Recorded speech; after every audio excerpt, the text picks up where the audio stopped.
Good evening. You guys hear me okay? Is that loud enough? Good evening. A little better? Good evening. Good evening. Are we good? Okay.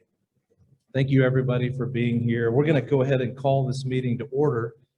Let the roll show that all of our trustees are here. Hopefully, all of you have received the night's agenda. If you haven't, I think we have them over here to the right. So on behalf of the Board of Trustees, I want to thank everybody for being here and spending the time away from your families, away from different events, very similar to us. And so we're very grateful for that. So I've got several things I'm going to share with you. So I'll ask you to bear with me.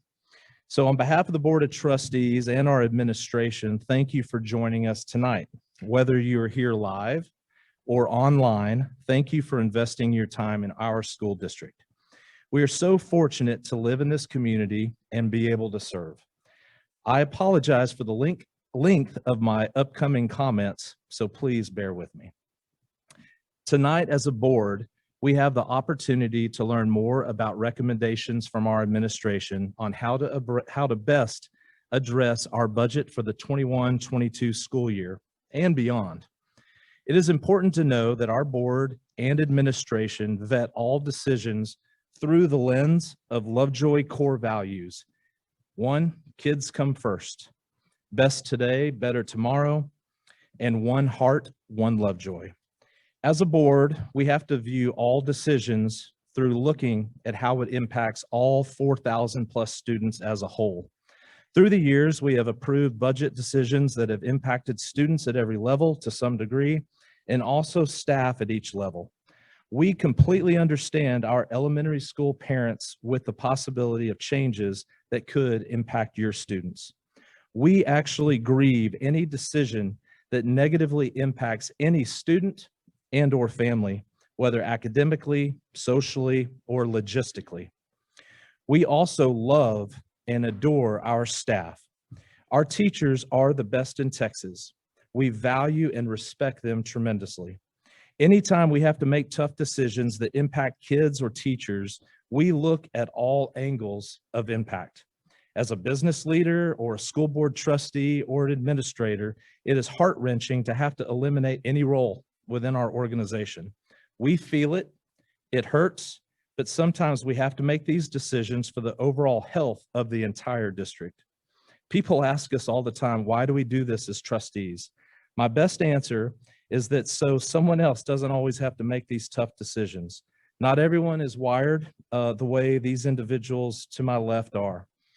As we sift through the facts, balance them with the realities of the financial and emotional impact of those decisions, and we have to live with those decisions as trusted board members that have been elected.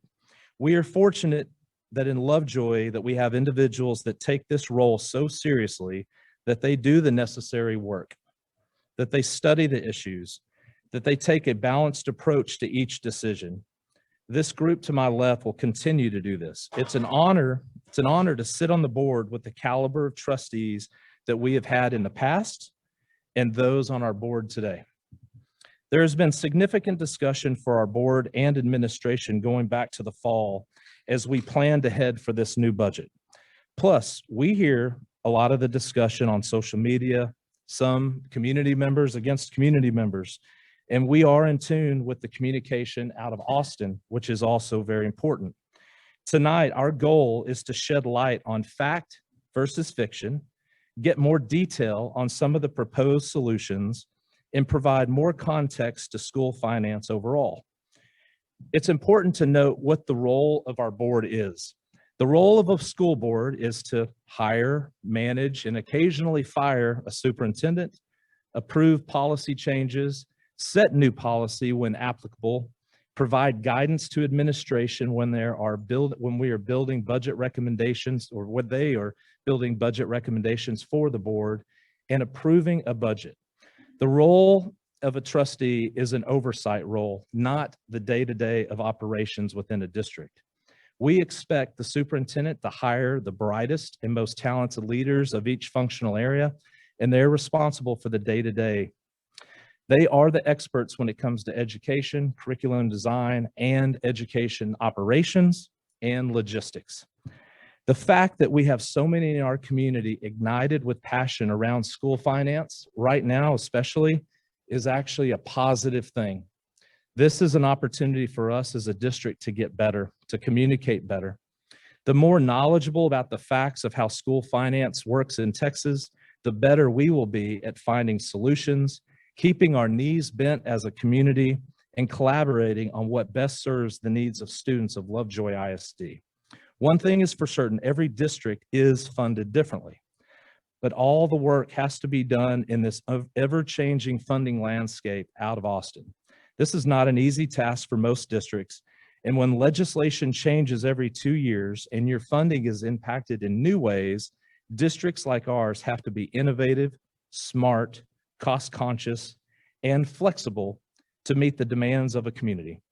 Also, every district is funded differently. Case in point, just here in Collin County, I think we've shown it multiple times, we are at the near the bottom of funding even within our own county. Even though our taxes and our home values continue to skyrocket, our funding for our students, our children, is less than a lot of our neighboring communities. We are extremely proud, and I'm saying this from the board, we are extremely proud of our administration and how they have helped us handle the complex, drastic swings of change from Austin, and their ability to remain consistently one of the most fiscally responsible, transparent, and sound school districts in Texas when it comes to how we have handled finances. There is no misappropriation of funding. We have yearly third-party audits, and the TEA and other school business authorities continuously praise and award Lovejoy yearly for setting the standard in school finance. This does not mean that we think that we're perfect. We are not. Or that we fund everything the way everyone in our community would love us to fund. But I will tell you this to our community, we are above board, transparent, and recognized as being one of the best stewards of funds in the state. Thank you to our administration. Shay Adams, our CFO, some of you may or may not have ever met Shay, but she is literally one of the most sought after CFOs in the state. She is seen as an expert by districts and legislators around Texas who seek her out for her counsel all the time. Additionally, Dr. Womack, Dennis Musers, and their teams have consistently navigated changing waters delivered by Austin and kept us as Lovejoy in a position to build on success year after year. Lovejoy is recognized by TEA, education experts, and others for the exceptional work in all aspects of school business. This is something that all of our Lovejoy community should be proud of. We hear all the time that some in our community say that Lovejoy ISD and our board do not know how to manage money, or that we are in a crisis every year, and maybe there is misappropriation of funds. Nothing could be further from the truth. You don't become the #1 ranked district in Texas, have home price appraisals climbing yearly, yet operate poorly. You are able to accomplish this by investing in the right teachers, curriculum, cutting as far away from the classroom as possible, and finding innovative revenue sources to supplement an enhanced curriculum here in Lovejoy. We hear this all the time. How did we get here? How do we get to a $6 million gap to where we want to go? I'm going to try to explain it in as simple terms as I possibly can here shortly. But before that, since we have a lot of newer families and young families here in Lovejoy that maybe have not experienced the history of Lovejoy, I'm going to give you a brief history lesson. So again, I apologize for the delay, but I think it's really important to give you context to where we are today. Prior to 2006, Lovejoy ISD paid Allen ISD a tuition to send our kids to Allen ISD for middle school and high school. Lovejoy ISD for many years was just this building, literally, Lovejoy Elementary School. Later, they added Hart Elementary. In 2002, both Allen residents and Lovejoy residents voted to terminate the tuition program and also not to consolidate the two districts that had worked together in that setting for decades. In fact, I personally was a product of this as I went to school here in this building, actually in the red building, starting in kindergarten. I went from kindergarten to sixth grade here at Lovejoy, where our taxpayers paid Allen to take me and my classmates into Allen's middle school, which was Ford at the time, and the high school. So in 2002, both parties terminated this arrangement. Allen had determined that they wanted to build one mega high school, and the thought of adding Lovejoy students to this was just not attainable. Lovejoy parents also did not want their students being part of such a huge high school. They envisioned something different for their students, both in terms of academics and extracurriculars. Before opening the current high school, that would also originally serve as our middle school, Lovejoy ISD had a couple of years to do something extraordinary. Our future principals and central office administrators scoured the U.S. to understand the strongest academic programs in the U.S. and what they do differently at a middle school and high school secondary level.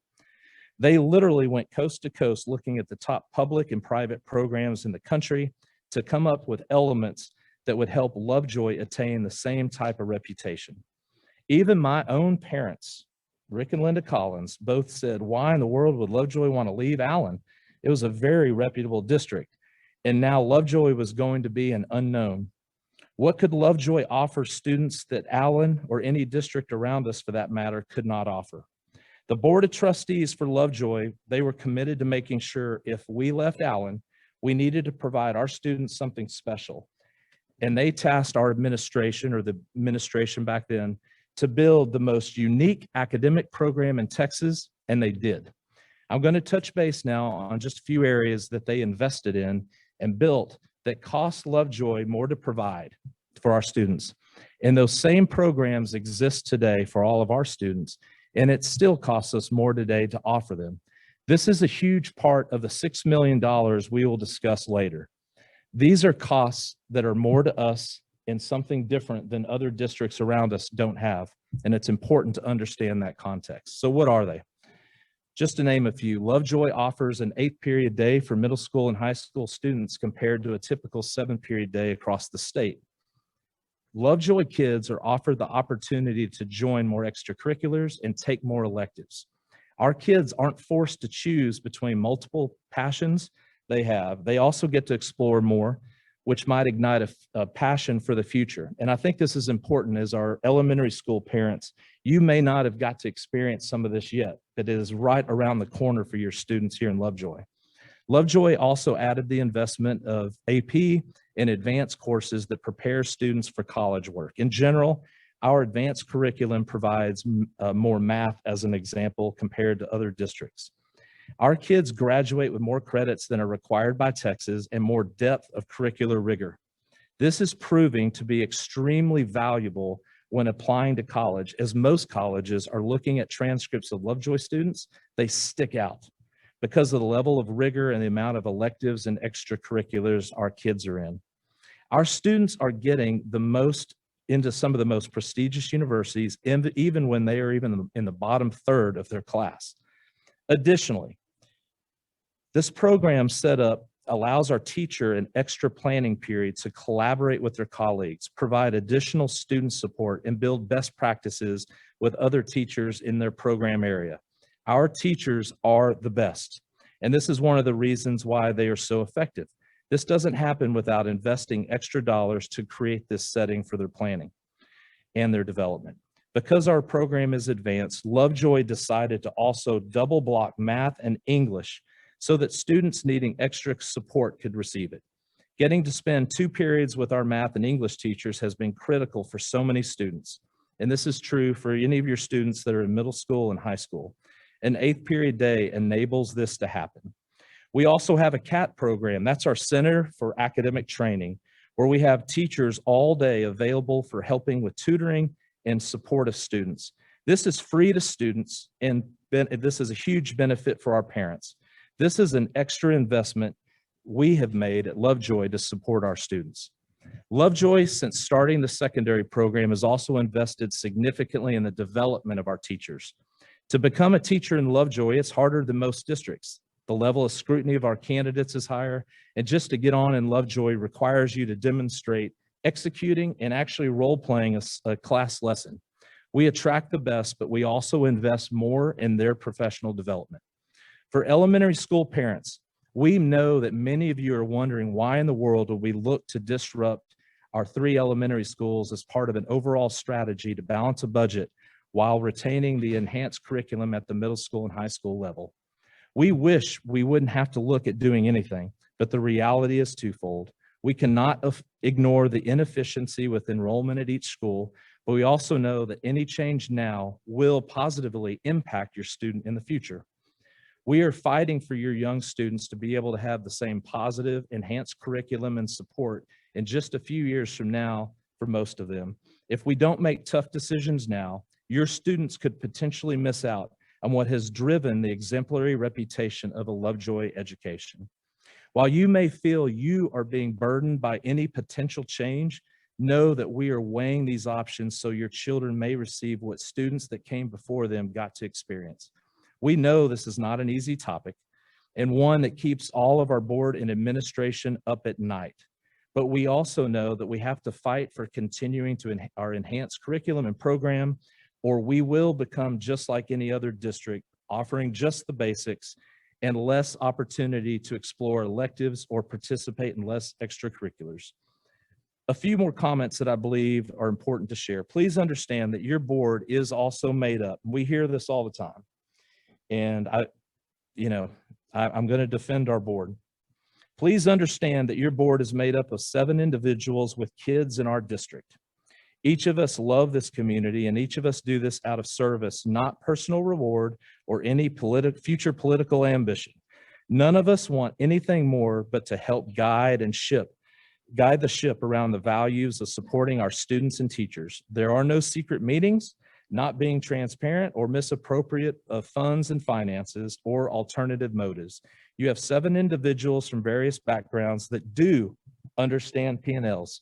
Some of us have been responsible for multi-billion-dollar businesses. We understand the unique legal structure around Texas public schools, and we understand the legislative process, all because we have cared enough to really learn it and learn it well.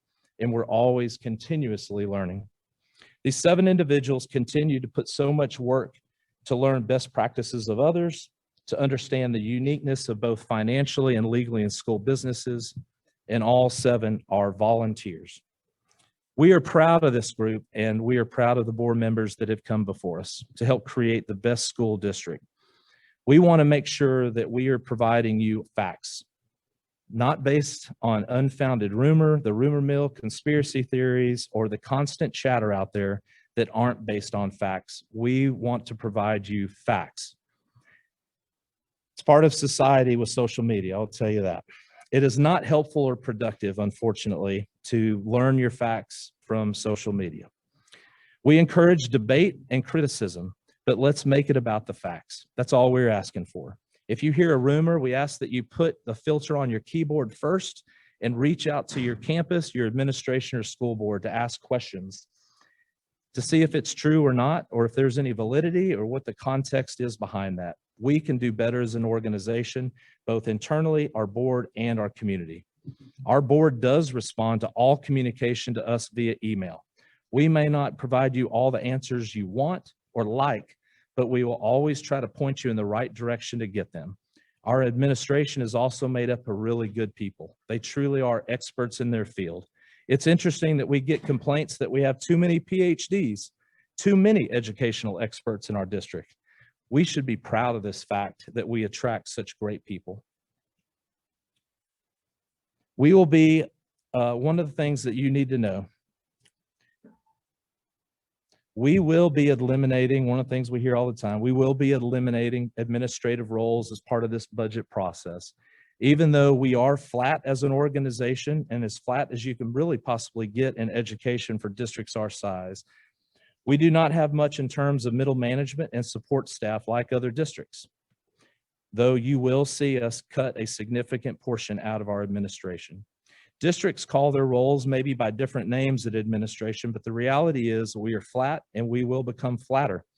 We will be keeping an eye on the health and retention of our organization as we make these potential moves. Our board has also made other strong financial moves. Now, this is something different than our operating budget, but I think it's important for our district to understand this. We also manage our debt finance. And so if you look at what we've done in the last 10 years, Lovejoy ISD, our board has authorized refinancing of outstanding bonds 7 times with lower interest rates. We pay close attention, which has saved us, will save us $20.7 million. And again, that's completely different. Just this year alone, we've approved a plan of refinancing our debt, which was going to lead to early debt reduction of $4.9 million, including $460,000 in just in debt reduction over the life of those bonds. So let's talk about the $6 million gap that we're dealing with.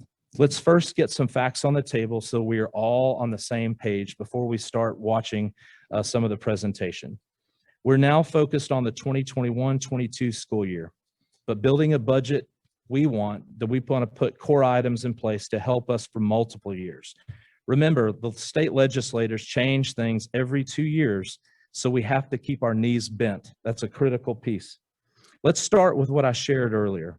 Our board has made a commitment to protect the enhanced curriculum I talked about, teacher planning and development, and support for our students. This is worth about $3 million. But until our community and board feel like we want to relent, we want to continue supporting that and figuring out a way to keep that $3 million enhancement for our kids in place. So let's talk about the other $3 million and how we got here. As we shared before, the Texas legislature has a significant role in how we are funded, and this can change every couple of years. For example, in 2011, we were hit with a $3 million reduction in funding. We actually were funded back then, 2011, we were funded $200 more per student than we even are today. In 2013, we were innovative and we built our Lovejoy Scholars Program, a tuition program, to help supplement what we continue to lose from the state. We did this with great accord. Fast forward to today, and recently, our legislators are poised to eliminate our ability to charge tuition. This innovative revenue enhancement has been critical. It's attracted over 100 students the last couple of years that helped meet our high academic and behavioral bar. But because of this recent change, potentially, we're looking at $1 million that we'll lose. So remember the $3 million we're trying to protect and the $1 million we're losing. Also, House Bill 3, we lost an additional $331 per student. That is a significant amount of money. And again, over $1 million. And then last but not least, another hit to us recently was we're not part of the fast growth districts. And so we're 6 districts behind the cutoff, which means that we're going to have $1 million less per year next year because we're not part of that fast growth allotment.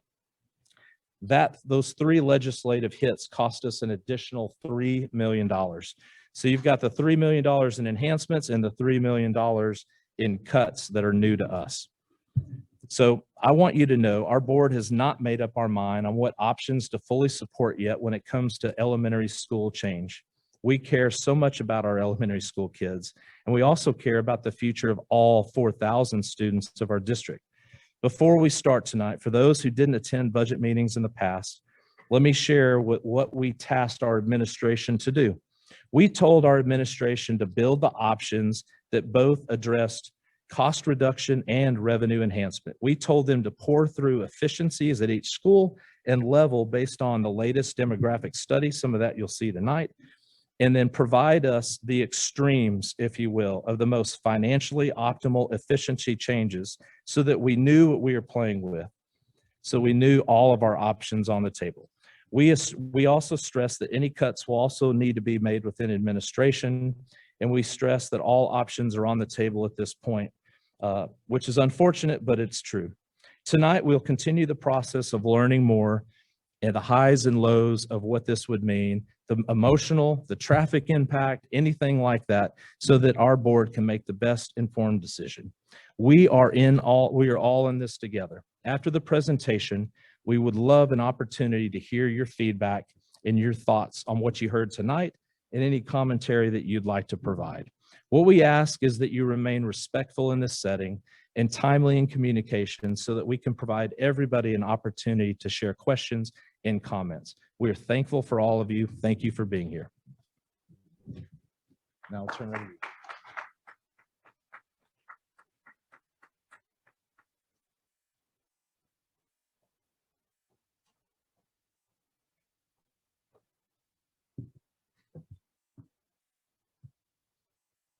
All right, good evening, everyone. My name is Shay Adams. Chad introduced me earlier, but in case you didn't know where he was pointing and you haven't joined us before, I'm the Chief Financial Officer for the district, and I have been since we had 2 K6 districts back in 2003 when I joined the district.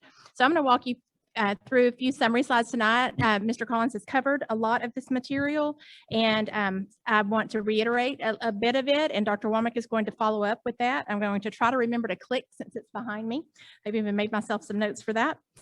The itinerary for tonight, which I think is in your packet as well, were the opening remarks by Mr. Collins. And before we go further with the budget presentation, I just want to express to our board as an administration that we also are very sincerely appreciative of the time that you give.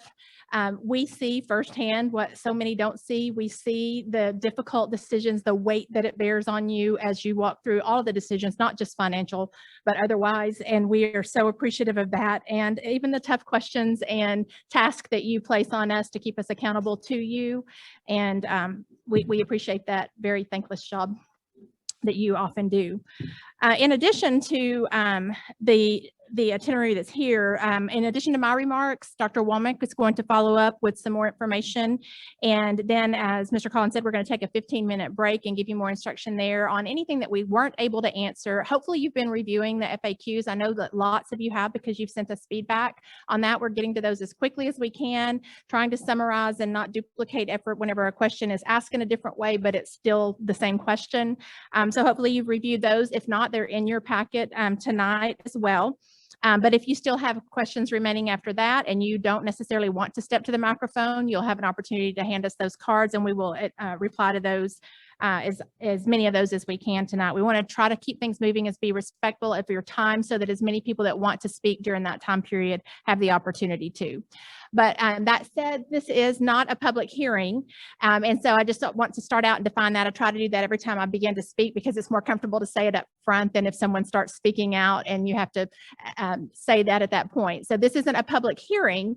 Therefore, different than that, whenever we're presenting, we won't be taking questions from the floor so that we can keep things flowing. And that's why we provided you the itinerary there. But we are so appreciative of each one of you taking time and investing that in your schools tonight and investing it in coming to share time with us.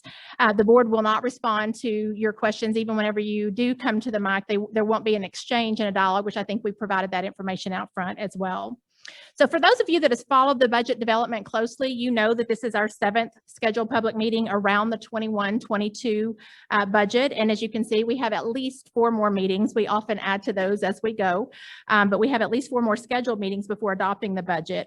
But I want to point out some, what I consider the most critical date on the calendar. And it's not obvious to those who don't work in a school setting, and it wouldn't be and shouldn't be unless you have an opportunity to study that. And that is the May 10th meeting. And what's important for you to understand about the May 10th meeting, which then backs up and really makes these other meetings critically important, especially the one on April the 19th, and why some of these decisions have to be made in really short order, is because on May the 10th is when our board will extend contracts, and there's a timeline that is in statute that's required for them to issue contracts for the 21-22 school year to our teachers and administrators. With a budget that's over 85% payroll, that is a significant night. So what we have to do is make sure that we've provided enough information for our board before that calendar date of May 10th so that they won't overextend our expenditures for the 21-22 school year with such a large portion of that going to personnel. And they have to make those decisions early to avoid that over obligation. And so although we won't take valuable time tonight to repeat some of the earlier presentations, we've tried to incorporate, because we never have this large of a crowd that we can actually speak to that are really interested and invested in our budget process. We've tried to incorporate pieces and elements of that, but we obviously can't repeat everything that we've done for the last 7 meetings. But on the website where the questions are, down the side of that, there are some presentations as well. And one of those from November is an earlier presentation about the timeline and the calendar of how a school district budget is adopted and when those decisions have to be made. So I want to take a moment, though, to explain that the district budgets, because this is also not just common knowledge, are not based on actuals. When we adopt a budget, they are based on estimates, and they are very heavy, large estimates for revenue and expenditures. We have to, and it's not unique to us, it's every school district in the state of Texas. So we have to use historical information, we have to use demographic information, state funding projections, those caveats that are very unique to Lovejoy and to our district, and we have to know what those are. And they're used to create our best estimate of available funding to adopt the expenditures that are then adopted in that budget in June. Again, those expenditures are primarily payroll and personnel. We are a business of human capital, as we should be. And the ones that stand in front of the classrooms are the ones that we invest the most heavily in, that really mold and shape our students and implement our programs. That's over 85% of our budget. So there's little margin for error, and we must read the future, a task that's difficult, and it became even more difficult, not just for me, not just for Lovejoy, not just for our board, for the entire world last year, whenever the pandemic began. Just a couple of months before the board had to adopt the budget for the 2021 school year. That budget's driven by student attendance numbers that wouldn't begin until August. And I don't know if you had such a clear vision, but most of us didn't know what the world would look like this year by the time the year ends, certainly not even what it would look like in August. So we used the best information that we had, and in the same process that we had used very successfully for year over year. So we'll talk, for more information about that calendar, we won't talk more about that tonight, but you can see that in the November calendar as far as that process. So I want to talk some about the funding. Did I skip a slide here? No. Okay. I want to talk a little more about the funding for school districts and how it is driven by student enrollment. And that, again, is not something that is necessarily easy to understand. I've lost my notes on that slide, so I'm going to wing it, which I can. I just may have to turn around, put my back to you for a little bit. Okay, the student enrollment really drives what our funding is. That is not a decision that's made by Lovejoy ISD. That is a decision that's made by your state legislatures. And so even though, and if you'll refer to the very first question that probably is on your printout, I think it's printed in the same order that we have on the website, that really is the most common question that we get. How is it that I pay such, and I'm using your words, excessive property taxes, and yet you're in a funding crunch? That doesn't make sense to me. And I understand that, and I understand the confusion around that. But the way that the state funding formulas are implemented, and especially through House Bill 3, but it's really been like this for years and years, is that what you pay in property taxes, a higher amount, does not equate in us collecting a higher amount per student. It just reduces the amount that the state then adds to that funding. And so the more that's paid locally, the less that they give us from a state funding perspective, or from the coffers there. So for instance, this year in 2021, the property taxes that you pay in our general fund about 70% of what the state calculates that we can keep for our 4,000 students. And they contribute about 28%, and then another couple of percent from other sources of revenue. And so it is often misunderstood that you're paying a higher tax rate than others. Why are our taxes so high? Well, that's driven, of course, by the value of your home. And I don't mean to insult anyone's intelligence. I know many of you understand that, but really and truly, there are many who do not. That the property tax rate for Lovejoy is equal to or less than many surrounding districts, but your homes are valued at such a higher level that your tax bill for the Lovejoy ISD is higher than some of the schools that surround us. So we do collect those taxes, and those do go toward the state funding formulas to offset what the state would send us, but it doesn't equate into us getting a larger number. And in fact, we get less money, as Mr. Collins mentioned, we get less money per student than most other Collin County districts. And the reason for that is because House Bill 3 especially is implemented to equalize our the state of Texas school funding. And so it wants to, the formulas are created to equalize and give more funding to what are considered harder to educate students. And that really equates low socioeconomic students. Our student population is not one of low socioeconomic. We have less than 4% of our student population that is there. And so in order for us to make up and not really fund basic programs, which is what we're funded for through the state formulas, then we have to either cut expenditures or enhance revenue. And we've done both of those things. I have been criticized in the past, and that's okay. I understand it. So I apologize for the criticism that I received is that it's offensive for me to talk about how complicated the state funding formulas are. And I say it probably every year. So probably every year I offend someone. And I do apologize for offending anyone by saying that. However, I don't apologize for saying it, because when our legislators can't understand it and talk about how complicated it is, and the state experts, the top state experts in school finance say how complicated it is, then I really don't feel bad for saying it, but it's never my intent to offend someone in that way. So we, again, receive little to no enhancement to our funding because of the population that we serve. So what we receive is really at a basic level to provide what all other schools provide. And as Mr. Collins laid out so well, we provide a lot more than that. And we'll talk a little more about that. This chart you've seen, if you've been following, you've seen this a couple of times, and I know it's hard to read up there that you may not can read the district names there. It's on the website as well. But really what's important is on the left side there that you'll see the red bar that indicates our academic performance is #1 in Collin County. And in fact, we're first in Collin County and among the top 1% across the state. But we do that with funding. On the right side that you see illustrates that we are funded less than all but 4 Collin County districts, excluding other local income. And this is actually older information, the information from 1920 PEIMS. As we've moved forward and lost some funding, we'll drop even further than that because we have a different low socioeconomic makeup than the other districts. And I only share that with you because it's so hard sometimes for those to understand how your taxes are so much higher than other Collin County districts, yet we're receiving less money. The complaint about that, just very frankly, has to go south of here. And that is in Austin with your legislators. And we express that for you. We know that many of you have been super active in expressing that as well. And it's difficult because as an industry, we are so appreciative of House Bill 3. As an industry and in the investment that the legislators made in the schools across the state of Texas, which affects all of our futures, because our futures are not just our students, but all Texas students. So we're appreciative of that.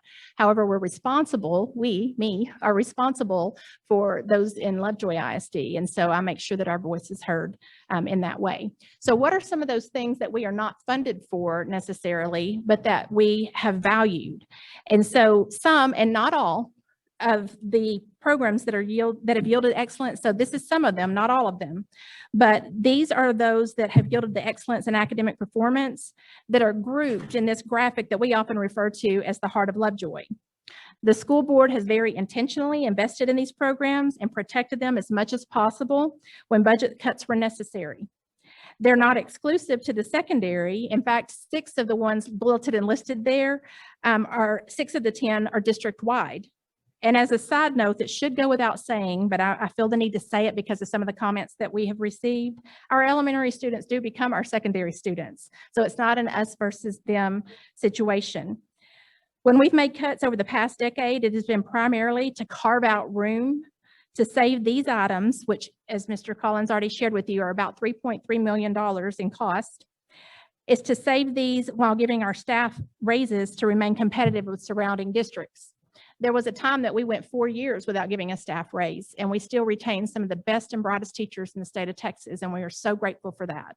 They love your kids, they love what your kids bring to the classroom, and they make sacrifices for that as well. But we do have to remain competitive. Tax compression by your state legislatures is in response to the 2008 recession that really showed up in the 2011 legislative session. has mandated and began a decade-long reduction of funding to schools like Lovejoy, that we're not the only ones that are made up in the same way.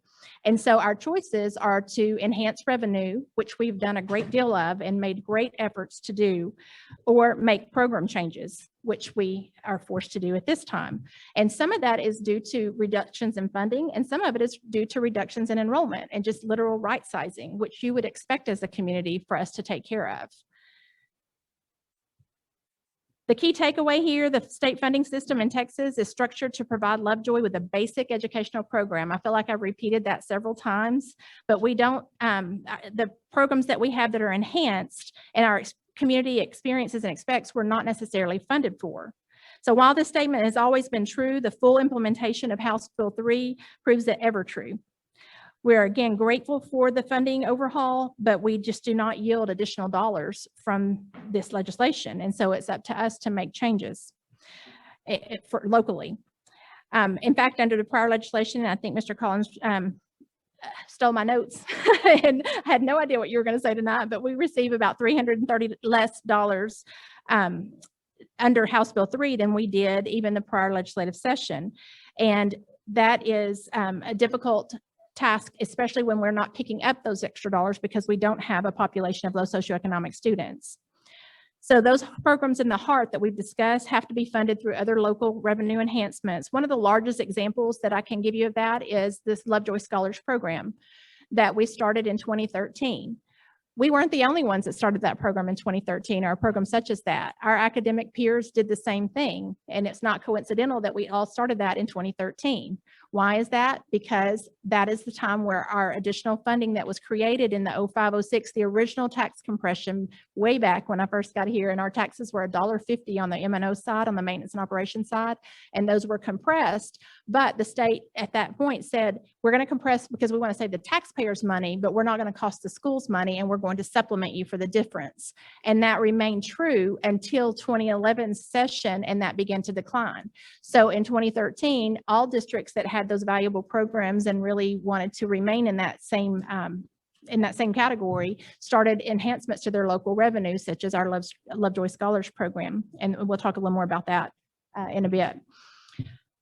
But before we continue to talk about 21-22, there are a lot of questions and confusion around 2021, the budget year that we are standing in right now in April that goes through June 30th.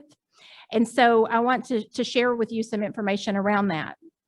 And so, and of course, this presentation, I welcome anybody to take pictures of it. I just don't want you to waste time on it if you don't have to, because we will send this out. So as we do on all the presentations that we give, if you want the full presentation, you will get that.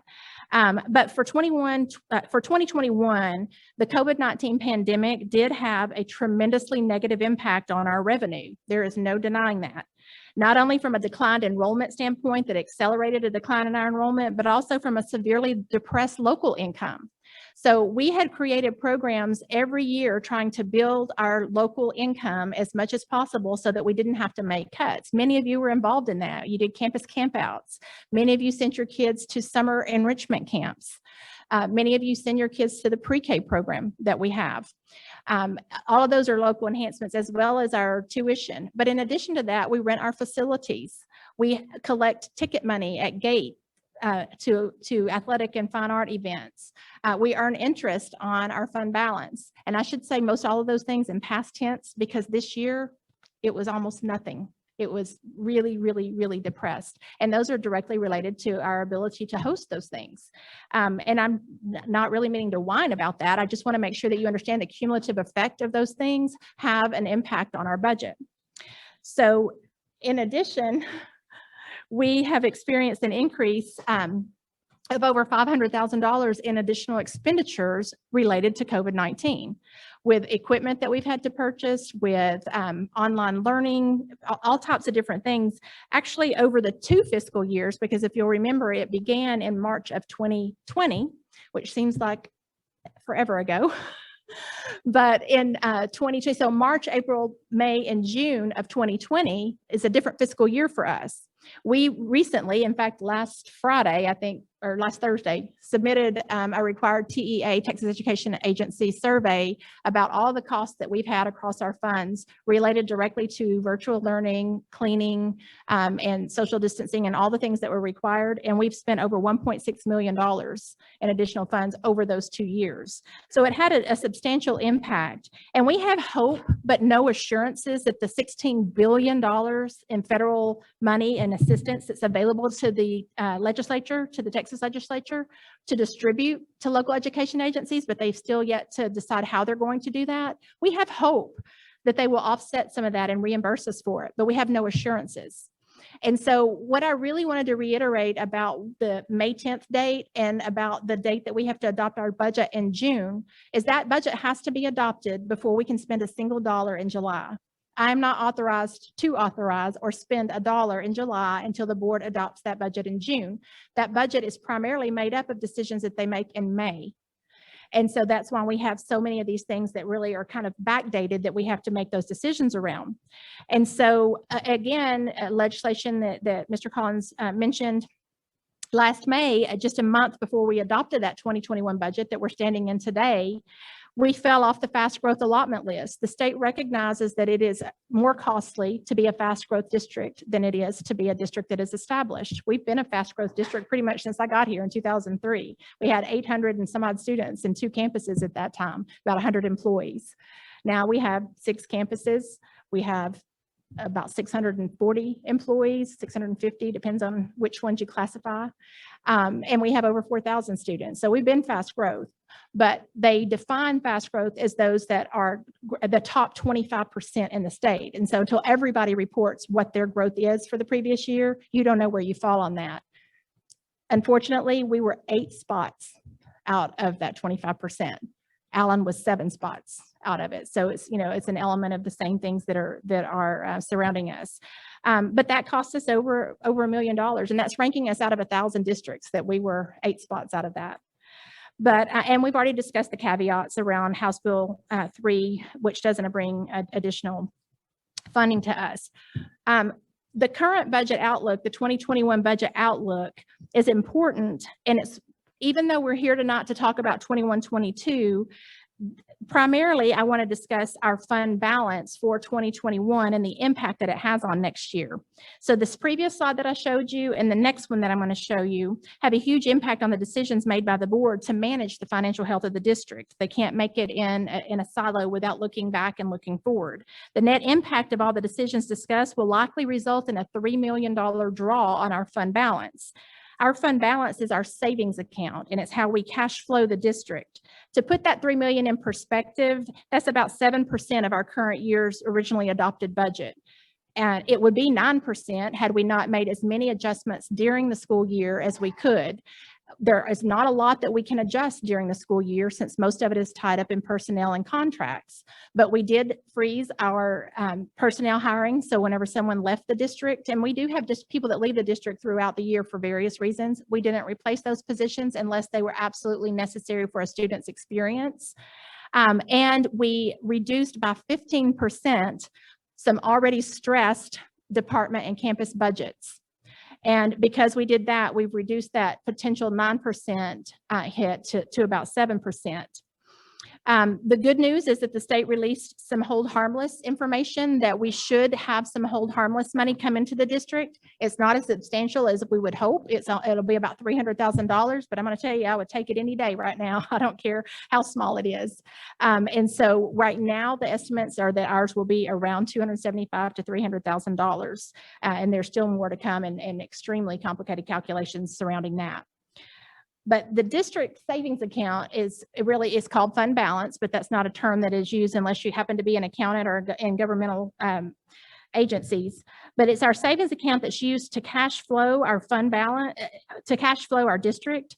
So because 70% of our revenue is collected from you in your property taxes, and because most of you send those in December if you're getting a tax break, or in January if you're sending them in by the time it's due, We don't receive that until that time, but we start paying our teachers 1/12 of their annual salary back in September. They like to get paid every month, not just whenever we have property taxes coming in. And so we use that fund balance to cash flow that time period. And so to illustrate that in the bars behind me, at the end of 2019, 2020, we actually put a tiny little bit in fund balance after we thought we were going to have a deficit year. We always budget as conservatively as we can on revenue, but with very measured estimates, and liberally on expenditures. And then we have amazing administrators on our campuses and in our departments that don't spend it just because they have access to it. And we have internal monitoring of that as well. And so because of that, we had $9.3 million in our fund balance at the end of 1920. That's about 22% of our general fund budget. If we have that worst case scenario draw of $3.1 million for the 2021 school year, then that's going to leave us beginning 21-22 at only about 15%. And so where that makes the most difference as it relates to 21-22 is that we can't adopt a deficit budget that further reduces that fund balance. Does that make sense? We had some questions specifically noting that our quarterly cash and investments report, some of you have been digging into board reports like you never have, and that makes me happy because we prepare them. So I'm happy that you look at them. And some had looked at our quarterly cash and investment reports as of December and said, hey, wait, you had $32 million in there. You're right, we did in investment pools. That's the total, including our bond funds, including our debt service funds, and our general fund. The general fund portion of that was about $14 million at that time because you had started paying your property taxes.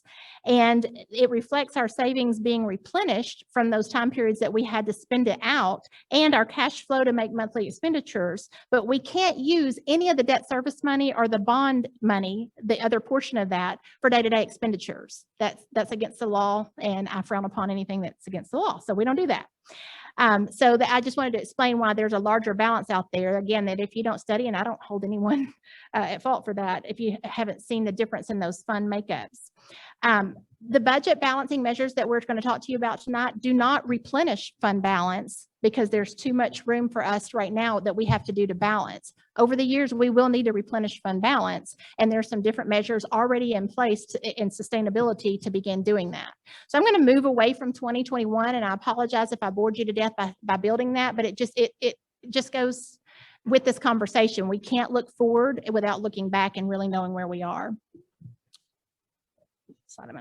So our projected cost in 21-22, if we don't make any changes in our expenditures, and if the district were to stay on track to even our lowest demography, which we're tracking below low, whenever demographer gives us new information or gives us information and does an intensive study, which we've had over the last 18 years at least, and they've been very, very accurate. When they give us information, which by the way, they gave us a month before the pandemic hit, they give us our low trajectory, our moderate trajectory, and our high growth trajectory. And they give it to us by grade so that we can make those projections. And they, again, historically have been deadly accurate. And we've normally grown on the moderate growth. This year, we grew below the low growth. And so that exacerbated our funding. We don't know how much funding we're going to receive in state and local funds. We estimate it, remember, back in June, but we don't know how much we get until next August, after we turn in all of the attendance and the state does all of the calculations, and then we settle up, is what it's called, with the state. And so we are tracking below the low growth. If we continue to do that, we would face a $3 million deficit. But because in addition to that, we're even graduating more seniors than we're bringing into our kindergarten, and we've lost some students who are not attending anymore, it grows that to $5 million because of the student numbers. And this is if we kept our same level of expenditures, which obviously we won't do with fewer students. With proposed legislation, the loss of the tuition money that we collect on our Lovejoy scholars, remember that enriched or the enhanced revenue that we talked about, we've been collecting about $1 million a year from our tuition students. And there's proposed legislation in the Senate that's still alive in the Senate. At the time we wrote this, was alive in the House and Senate, to eliminate the ability for districts to collect that tuition. So that would grow that $5 million to $6 million. And that's the reason we called it out separately from there. And so obviously that shortfall is pretty extreme. And while final legislation on that piece will not likely be adopted until the conference committee in late session, again, the board can't wait and make meaningful reductions in our budget after May 10th that we would then have to live with and draw from fund balance. So we have to make those decisions early. This is the proposed program changes that we have for 21-22 that we're sharing with you in full tonight. Dr. Womack is going to touch on some of these individually, but I'm going to start out. So this is a summary after months of discussion, of dialogue, and exploration of program areas. This screen illustrates the summary of the budget balancing components to close the $6 million shortfall. So upon reviewing the projected demography and considering the current funding system under House Bill 3, these changes create sustainable budget adjustments for the district's future, not just for the 21-22 school year. We were tasked by the board of bringing the most efficient model, which is what we shared as an introduction on March the 25th. Some areas that aren't included here because they're not included in our current recommendation, but they're still out there and available, are the charging of extracurricular fees for our fine arts and athletic students. That would yield approximately $565,000. Elimination of our regular transportation program, just our regular transportation program, would yield another $662,000. And those are not included here. As you can see, these things add up to the $6 million at the bottom. So as indicated by those check marks on the right side of the screen, some of those decisions are already in place and have already been set in motion. First, the acceptance of a limited number of transfers in the Lovejoy Scholars Program will yield about $2.1 million. The board adopted that recommendation on March 25th so that we could begin accepting applications. They set a cap of 350 students, but under this most efficient model that we have provided here, we're only budgeting for 265 new Lovejoy scholars. And you might wonder, well, why would we have 350 that we could accept if we're only budgeting for 265? Because we budget conservatively on revenue, and it is April already. However, we're very encouraged by the number of applications that have already been sent in. So any students that we receive over the budgeted number, whatever that ends up being decided, will go to replenish our fund balance. Please note that the transfer students must meet the scholars criteria, the same as they have since 2013, and we must have available seats for the age of the student and the grade of the student for the services to be able to be provided and for that student to then matriculate through the years. As of February 25th, on that second line item, we had already covered 44 average daily attendance of our own resident recovery, and that makes up $365,000. That was not known at the time that we first provided the $6 million number. We're very encouraged by that, but we are not reliant on an unknown additional re-enrollment. Last June, we created an avenue, and because of the generosity of our parents and our employees, it has yielded $75,000 to date in the One Heart, One Lovejoy donation fund. This collaborative effort with our awesome Foundation for Lovejoy Schools dedicates donations specifically to offset the funding of those things in the heart that we discussed earlier. We had several questions submitted around an avenue for parents to donate funds to assist with the state funding shortfall that we were speaking about, and therefore we published a reminder with another direct link for donations to this fund on Friday, and we also provided you an information form in your packet tonight. And I do want to mention that we only budgeted for the $75,000 that we've already received, but there are also other ways for you to give of your time and your talent in addition to your resources. And so we will absolutely welcome any of that. The next three items there, as well as the last one listed with the asterisk beside it, are ones that we have not overtly shared until tonight. There are programmatic changes that require two steps by the board. The first of which was a declaration of program changes on March the 25th. Any additional action will occur on April the 19th. And specifically, out of extreme respect to our staff whose positions are potentially impacted by these program change recommendations, we took the last 2 weeks to personally visit with each of them and to share the information privately and thoroughly. This provided them the opportunity to consider their own personal choices with full information before we publicly shared the change. I realize from the comments that we've received that that is not something that everyone agrees with, but it is something that we feel strongly about and move forward with without apology. On March 25th, the board also approved an early notification of resignations incentive for those staff members who knew they may be leaving the district for various reasons. We gave a short window of about 3 weeks that if they went ahead and let us know that they were planning to leave the district, they would receive an early notification incentive for a professional employee of $1,500. We had 56 employees who chose to exercise that option. The intent here is that if we reduce our personnel roster by 46 positions, that we minimize the number of people, that we reduce our payroll by moving, because it allows us to move our own trained, experienced, and valued staff into vacancies that were created by these early resignations. Let me repeat that. Our goal is to right size by reducing personnel units, not by people. And through attrition, we are able to do a great deal of that. But we have to know that in time for the board to incorporate those decisions into our recommendations that we make to them for May the 10th. We are also recommending that the $350 fee that we implemented last summer for ineligible bus riders under that new system become district-wide and include all regular bus riders. Special education transportation will not change. Dr. Womack will expand on this topic and on the capital projects as well. So he'll touch on some more specifics surrounding the 6 lines that we have action associated on April 19th, which are the ones that you see asterisk there instead of check marks that we've already activated. I appreciate your attention greatly, and Dr. Womack's going to continue the presentation from here. And then when he's complete with that, we will move into a break, and then you will have an opportunity to fill out cards. We will address those as well.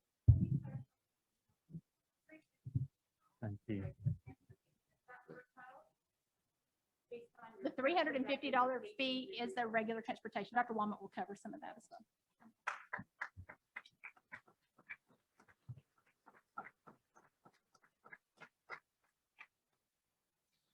One of the biggest questions we've gotten over the past few months is, what are you doing to trim your administrative cost if you're going to right size the district, not only because of the decline in enrollment, what are you doing to trim at the central office level? We will cut 11 positions at central office. It's about 16% of our total central office staff. It includes an athletic position, a business office position, our communications position, cuts in our curriculum and instruction department, human resources, our operations, student services and support that already are vacant positions, as well as in our technology support positions. All of this while we're not going to cut the number of support that we have to have to provide the basic education for all students in the district. However, the number of state reports that we still have to submit haven't changed. We're still going to have to meet all of those guidelines and requirements, as well as the amount of support that we give our teachers in the classroom. Nonetheless, we will make some reductions at the administration level. Next is our library support and secondary efficiencies. Efficiencies in this category is really about not filling positions that we can assign to someone else. It's more about the efficiency of the workflow for our staff, and particularly at the secondary level, it's with teachers.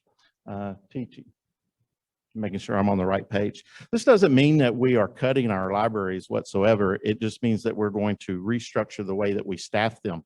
And so if you look at how we currently staff our libraries, we have a library media specialist at each campus, as well as a library tech aide at each campus.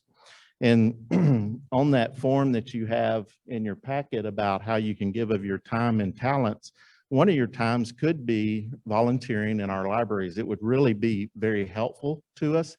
We used to utilize that model quite a bit early on with our parents giving of their time and talent within the libraries. And we're asking you to consider that again. The new model will give us on the 5 campuses, assuming that the board chooses to make one of our elementaries an early childhood center, we'd have approximately, not approximately, we'd have exactly 4 library media specialists and 2 library aides. We'd always have someone covering our libraries, but again, your volunteerism would be very most appreciated or very helpful as we continue to support those. I hope you'll seriously consider helping us in that area. Next is our district security staff. We began this program a few years back, 3 years ago. It's a great program, really have some awesome dedicated individuals in our security staff. Currently, the structure is that we have 2 security officers at our high school, and then we have 1 security officer at, making sure I was on the right slide, at each campus. What we're recommending is that we reduce that down to a total of 3 officers. This is very consistent with the way that Allen, Wiley, McKinney staff their security, with having a full-time position at your high schools, and in their case, it's plural. In our case, it would be 1 high school, and then sharing a security officer at your intermediate middle school, and they would also have some responsibilities at our elementary schools. It does allow us to save about $350,000 to make that reduction in our staffing. There was a question just a moment ago about transportation. As Ms. Adams mentioned before, we can cut transportation completely for home to school and save about $650,000. That's not what the recommendation is. We're actually recommending that we help offset our transportation costs by charging a fee to all that ride from home to school. And so right now we transport between 400 to 500 students a day. That's about 10% of our student population. We're just at 4,200, just over 4,200 total students. So we're spending about $650,000 for about 10% of our community as a whole.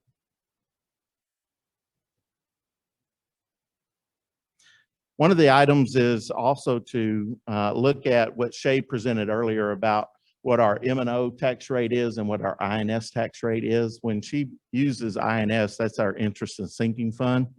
And that's the 2 components that make up your total tax rate, right? So you have your M&O tax rate, which is $1.05 point It's 475 or 465, something like that. And then on your INS tax rate, it's 50 cents. And so together those equal your total tax rate of $1.55 for your home value per 100. On the maintenance and operations side, as Ms. Adams mentioned earlier, that covers the maintenance and operation tax covers our payroll. It covers our running like utilities for the buildings. It pays for the supplies and materials. It pays for transportation. So that's the operating side of the budget.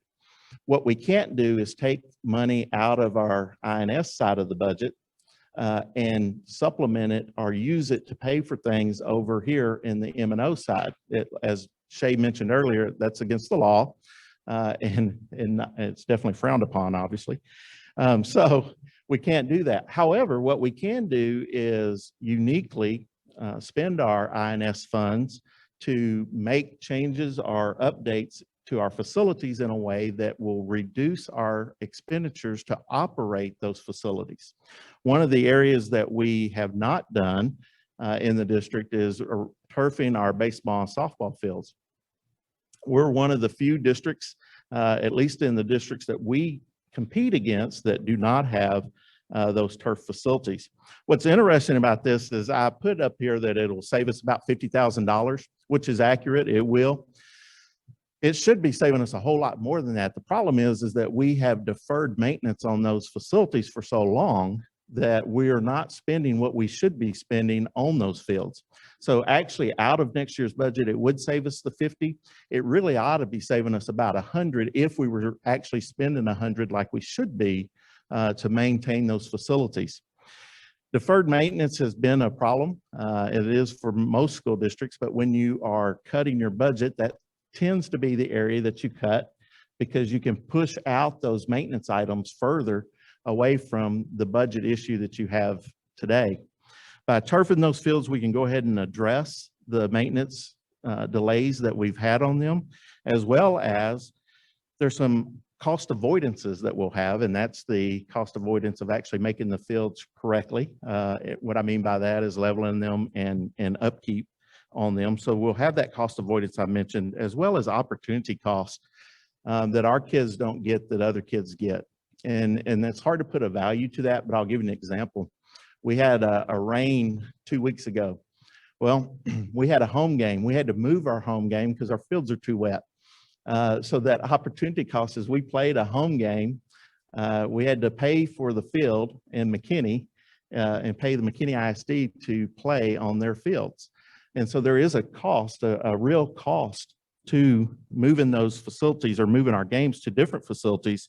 But the opportunity cost is really the cost of our kids not getting to practice or to utilize those fields versus when they have to, when there's a rain or anything like that that hampers their ability. It also allows for increased income. And how does it do that? Well, as Mr. Collins mentioned earlier, and as Shay mentioned, we do lease our facilities. We haven't leased very many facilities this school year, but we intend to begin leasing our facilities again when we can get back to somewhat normalcy. And part of that will be our baseball and softball facilities. If we do move forward with turfing, that is something that we would recommend, and that we try to increase our overall local revenue by utilizing that option.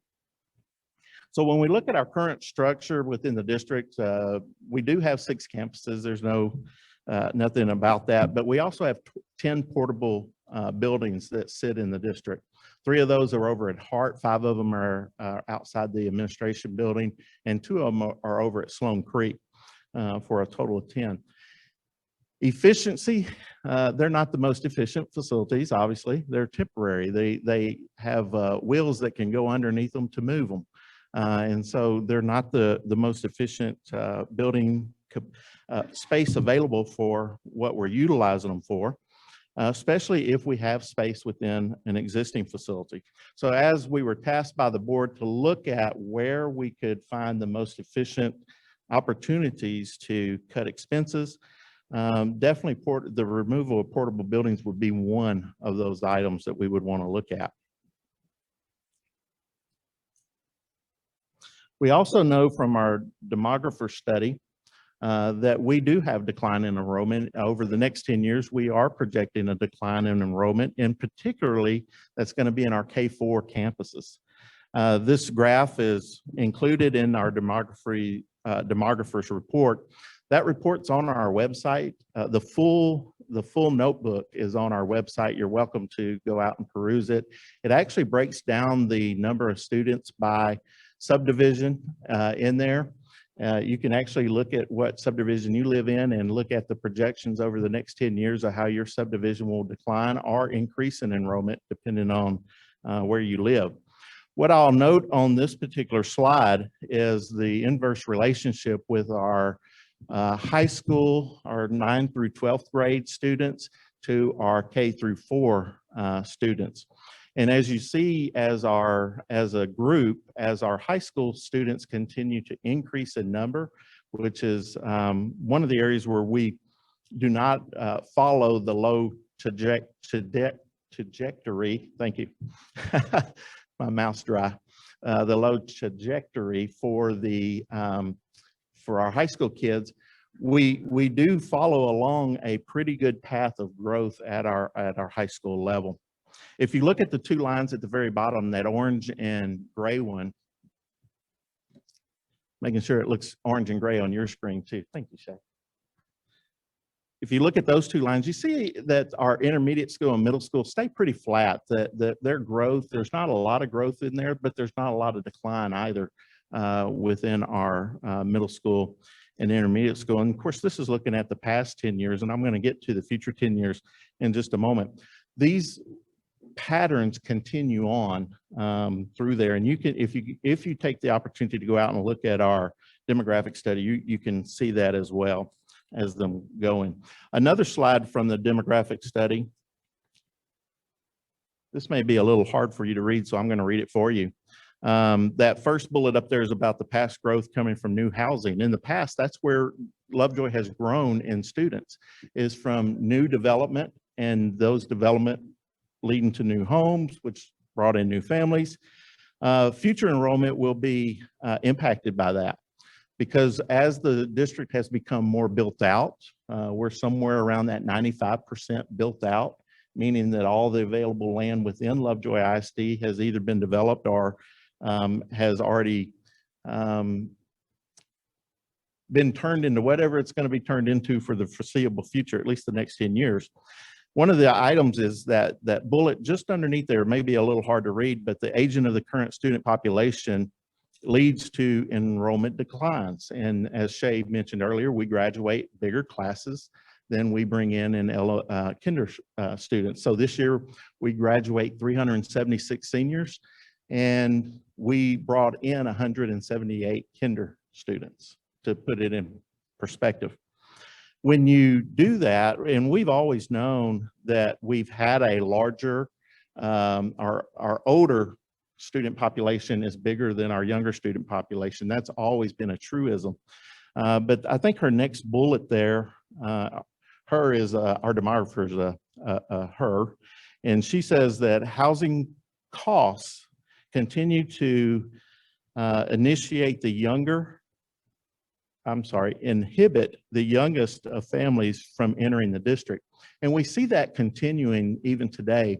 As your home values continue to increase, your first-time home buyers are typically not able to afford and or get the vehicle to afford to pay for a home within the district. Next, Lovejoy, I was making sure I was on the right spot. Our student density in our built-out neighborhoods. In the past, we've seen more flipping of houses in our built-out neighborhoods. That has slowed since 2015 to current. For whatever reason, it has slowed, where now we have more empty nesters staying in their homes and not selling, or what we used to call cashing out on the value of that home and then moving out of the district so that another family can come in that typically would have kids. That has slowed. It hadn't quit completely, but it has slowed down. And then the aging of our current student population, as I mentioned earlier, since 2015 has continued, but it's exacerbated now with the increase in number of our secondary kids and the decrease in number of our elementary kids. This, in that very last bullet, she says, this is the most dramatic influencer of future enrollment projections within the district. And so when you take a look at our K-4 enrollment, this line really speaks to exactly the projections for our K-4 enrollment in our subdivisions across the district. This is K-4 from all the way from the north end of Serenity all the way to the south end where, say, Slagos is. Everyone's included in that. And what you'll see is a slight increase over the next couple of years, and that's assuming that we get back on the low growth trajectory, because after that, that low growth has us actually declining on our elementary in the tune of about 15% over that 10-year period. We've known that since January of 2020. I think that what my perception is that this COVID has really brought about it a little faster than what we had originally had anticipated. That's the reason why we dropped off of the moderate growth down to the low growth and even below the low growth part. So when we look at the 3 elementary attendance zones, this will give you a little bit of understanding of where we are currently today in the 2020-2021 school year, and then looking at 5 years and 10 years out where we're projected to be and the level of decline. And you'll see that we're about 11% decline up in that Puster zone. That's north of Stacy pretty much. There's a little piece of, I can't think of the name of the subdivision there, just on the backside of Country Brook, that's goes to Puster. And then the middle section for Lovejoy Elementary, about 21% decline over that 10-year period in K through 4 students, all the way down to Hart with about 15% decline. So the questions that we typically get about why are you recommending to repurpose Lovejoy Elementary School? And it really comes down to 2 factors. One is if we were to try to pull all of the Puster kids down to Lovejoy Elementary, we would not be able to fit all of those kids in Lovejoy Elementary with the Lovejoy Elementary students. To pull down the Puster kids, we would need to pull some kids out of Lovejoy Elementary and push them down to Hart to allow the capacity that we need for Lovejoy Elementary School to be able to accommodate the number of students that we have at Puster. And the same thing at Hart, if we were to try to pull all of the Hart kids up to Lovejoy Elementary, again, they won't all fit in there with the Lovejoy Elementary kids. We would still end up needing to pull some kids out of Lovejoy Elementary and push them up to Puster so that there'd be enough room for Hart.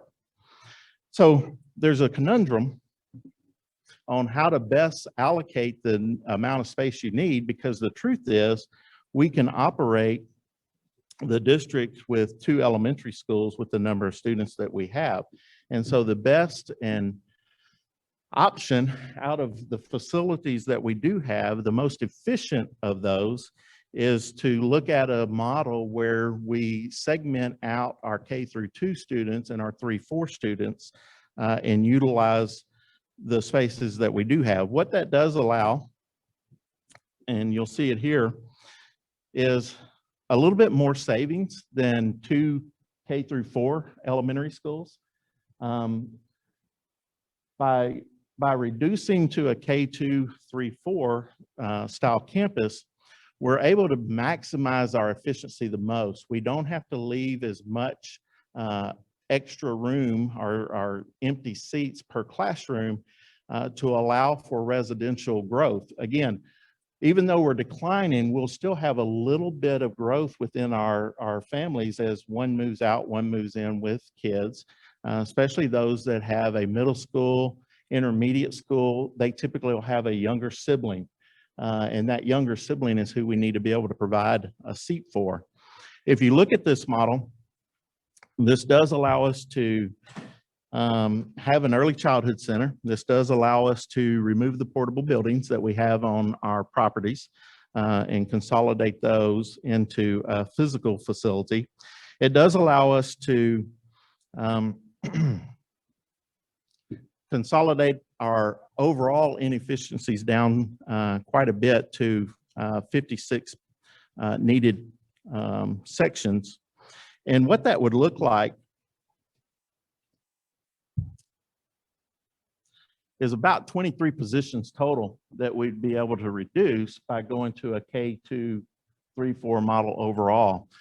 Even though it's only 11 teacher positions, by restructuring our pre-K campus for Lovejoy Elementary School, we would be able to utilize our current administrative staff to help support that pre-K campus and expand our offerings for our tuition for our pre-K students. So right now we offer a tuition-based pre-K program just for 4th graders, or 4-year-olds, I'm sorry, for 4-year-olds. We'd be able to expand that to 3-year-olds and possibly even further downward and generate that revenue. That is not, the pre-K program is not under TA's purview. So that's under a completely licensing department different than them, which that's not part of the tuition that the legislature's talking about pulling away. The part that the legislature is talking about pulling is specifically K through 12 students, kinder through 12th grade, and charging them to a 10-year district, not pre-K. Pre-K is under a completely different area. So looking at this particular one, you save about 1.6 million total in there. There's been a lot of questions about how we would transport kids around the district.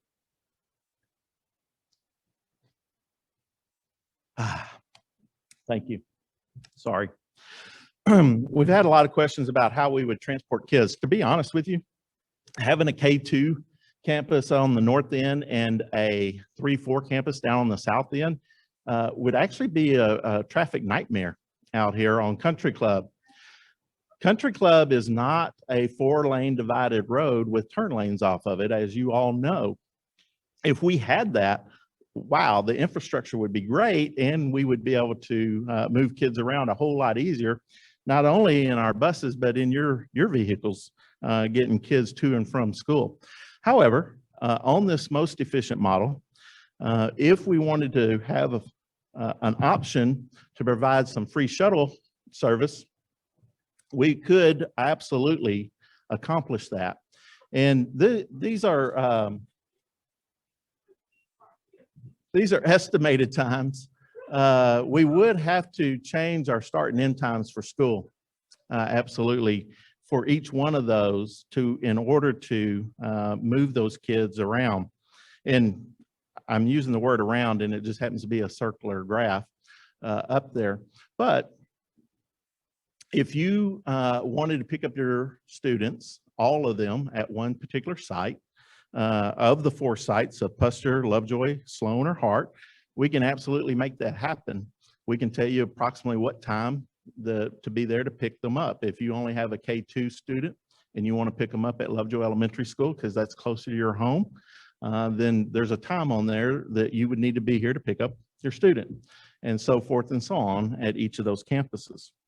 And so this is an example that I wanted to show you because we've had so many questions about that. It's absolutely doable. However, it's not the best infrastructure we have out there to be able to do it on. Another question we typically get is, where else are they doing something like this, a grade level piece? We'll have this out for you, and I don't expect you to read all of these district names from where you're at. But this isn't new. This concept of doing a K2, 3, 4 or K2, 3, whatever isn't new. There's a lot of districts that utilize that model, and they're in similar positions as we are. Either they had declining enrollment or they had an expansion, a quick expansion, and needed to utilize their facilities that they have. We'll provide this information to you so that you can see those different campuses, and you can, our districts, and even go and look and see how they do theirs. It'll be very similar. The other option is looking at a K4, 2 K4 campuses. It's slightly less efficient. It's about $300,000 less efficient, but it does allow for some opportunity to have, a K4 on each end of the district. As I mentioned earlier, it's a little difficult to segment out any one of our campuses. Unfortunately, we would need to segment out one of them in order to equally distribute the kids where we have the number of seats available for them. And so as we move forward and look for those opportunities, we wouldn't be providing a free shuttle service with this particular model. However, when we look at those site maps or the boundary maps, I went ahead and broke out Lovejoy Elementary School by their planning unit number. We use planning units. If you go look at our demographic report, you'll see the individual planning units. For example, the 3C and 3D is Country Brook right next to us here. Across the street, Wolf Creek, which is 4L. If you live down Forest Grove, that's 4B and 4J up there. So to kind of get your bearings with me. So this is Stacy Road. This is a country club that's not a 4-lane, it's a 2-lane that goes all the way up. This is where Puster's located. This is Creekwood United Methodist Church and the administration in Lovejoy Elementary. And then when we come on down, here's Hart Elementary right here. So if you take these projections out, so this is from 2021, next year's numbers, what we did was aged up all of our current students by 1 year, took those numbers, and then we use the demographer's 2025 number and their 2029 number to give you some understanding of how the areas are declining in enrollment. So for Puster, the 382 is what we currently have in the system. Those are kids that are currently sitting in Lovejoy. To the 406 in 2025 out to 373, which is very similar to the numbers we looked at earlier. Then when we look at Lovejoy Elementary School and look at a possible division, not saying this is exactly where it would be, but if you look at a possible split to balance out the schools, you're looking at something like 3C, 3D, 4J. So basically everything north of Forest Grove going north and everything south of Forest Grove. So this is Rock Ridge area here. This is Lemon Tree. The high school is here. Everything north of Blondie June, Mary Lee Lane, that area, anything that opens up onto Country Club below the bridge after you pass Forest Grove. So all of those areas would come to the south in this particular model. And then it actually will help balance out our total students if we had 2 attendance zones for 2 K4 campuses of about 601 in year 1 and 500 in year 1 for the lower half. And then you can see the growth out from there to support that.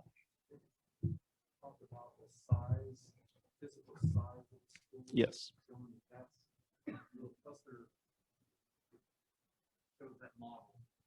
Yeah. Mr. Collins is asking me about the size of the campuses and why. And up here, I've given you the capacity, and I appreciate you asking me that because I did skip right over it. So the capacity of Lovejoy Elementary School, we call this the functional capacity. It's about 600. That's the same as Hart, about 600. The functional capacity of Puster is a little larger, it's 650. When we built Puster as the 3rd elementary school, we built it with a larger capacity, knowing that we would have growth on the north end of the district to eventually fill that campus. And so that's why we would want to keep Puster in there to allow us to have that additional seating capacity as one of our K4s, or why we would want to put the 3 grade level K1 and 2 at Puster's, because it has more capacity or more seating space if we were to choose to go one of those directions. And then the other 2 campuses around that 600 functional capacity would definitely meet our 3-4 population, as well as if we were to divide out into 2 K4s, it would absolutely handle the second K4 campus on the south end. So let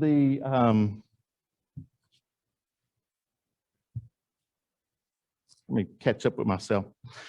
In order to do the 2 K4s, it does reduce the bottom line by about $300,000 from what we were trying to save to meet that $6 million goal. What the administration would recommend if you decide to go that route with the 2 K4s is to, instead of budgeting what Shay talked about earlier on the 265 transfers out of the 350 that you capped us at, that we could increase the budgeting to 300 students. It's 35 more students instead of 265 to 300.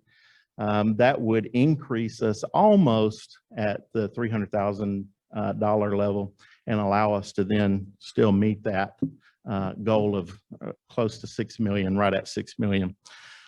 So that's the total of those 2 options. Again, the most efficient option is the K4. It's probably not the most practical given the type of infrastructure we have here for traffic. The 2 K4s will definitely meet the needs of the district in terms of the number of student capacity at each of those 2 facilities. I think wherever, if you choose to go that route, where we place the division line needs to represent the higher capacity at Puster to fill that and still leave a little wiggle room there for growth, as well as the south end and to allow Hart a little room growth there. Both of those models, the K2, 3, 4, or the two K4 campuses, does allow us to completely remove the portables. It would allow us to change this facility into an early childhood center. We had a question, one of the frequently asked questions about, would we put all the special ed students here? And the answer to that is no. Special ed students, special education students that have needs would still get serviced at their campus, whether they're K2 or 3, 4 or K4. They would still be serviced 100% at their campuses.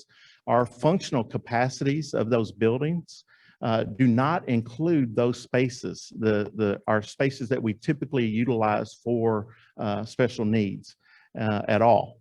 Those are based on just standard regular day classrooms and classroom space. Doesn't include the music room, doesn't include the gym for PE, doesn't include art, things like that for functional capacity.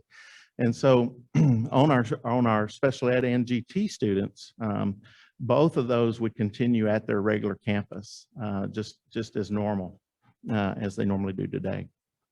What other questions from the board members?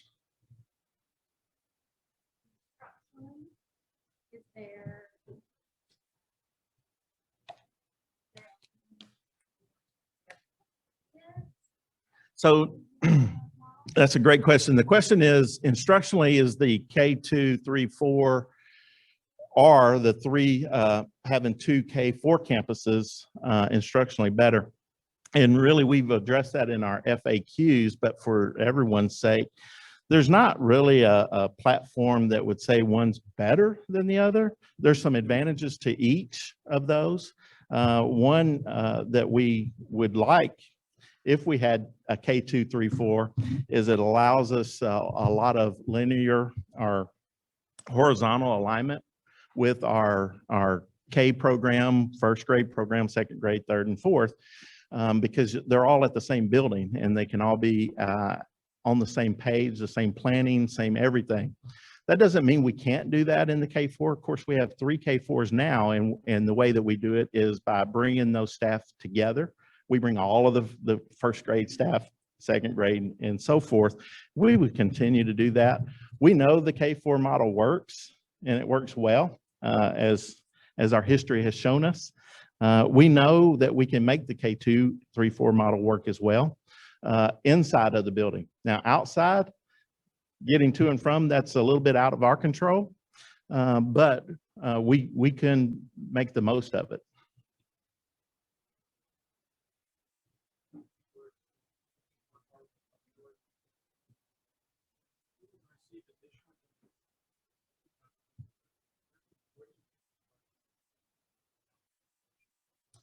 So the question is, if the community raised more funds in our One Heart, One Lovejoy than 75,000, then where might we dedicate those funds to either something that's up here, I'm thinking, or something like that. And initially, I would say that we'd want to seek the board's opinion on where you would best want to see those funds invested. If that One Heart, One Lovejoy were to increase more so. But I would think that we would try to hopefully look at some opportunities for our depleted fund balance. I would hopefully look to the future for opportunities to give the staff raises. And I'm talking about the teaching staff, not any other, not the administrators, not me, the teachers. To remain competitive with our surrounding districts, the districts they drive through and live in to get out here. So those are some areas that I would kind of ask the board to consider if we were to raise more, but it would ultimately help in our enhancements that we're trying to protect daily, which Shay mentioned as part of the heart, but it's even more than what's in that heart. There's some areas that we've not really addressed that's in that heart that have a huge impact on what we do with kids daily and their experience. So Al, it's kind of a non-answer to, we'd want to seek your opinion on how you would like for that money to be addressed within the budget. one, I brought it up around flatness of our administration. Give your perspective on administration, us versus the districts. How do you think it's a recommendation? Obviously, we get guidance on who we want to address. But maybe give your perspective on administration, because that's a pretty substantial cut for administration. Yes, sir. So the question is, can I address the 16% cut to administration and how that compares really with peers? We are pretty flat, and what that means when we use the word flat is that we don't have a layer of support positions underneath the administrators. Typically, I'll give you an example. In my day job, I'm the assistant superintendent of operations, and on my side job, I'm the interim superintendent. And so, but back in the assistant superintendent of operations, we have one support person. Well, that support person supports me, supports our PEIMS. PEIMS is our public education information management system, supports our custodial staff, all of the ordering of everything on the campuses from toilet paper to wipes to whatever. She takes care of that. That same person. All of our maintenance staff, she orders every part in the district. That one lady does all of that. Typically in a district our size, there would be 2 or 3 of those people, one for maintenance, one for the operations side of the district, and then one for our PEIMS and in that area. And technology, I left out technology. She orders every piece of technology in the district.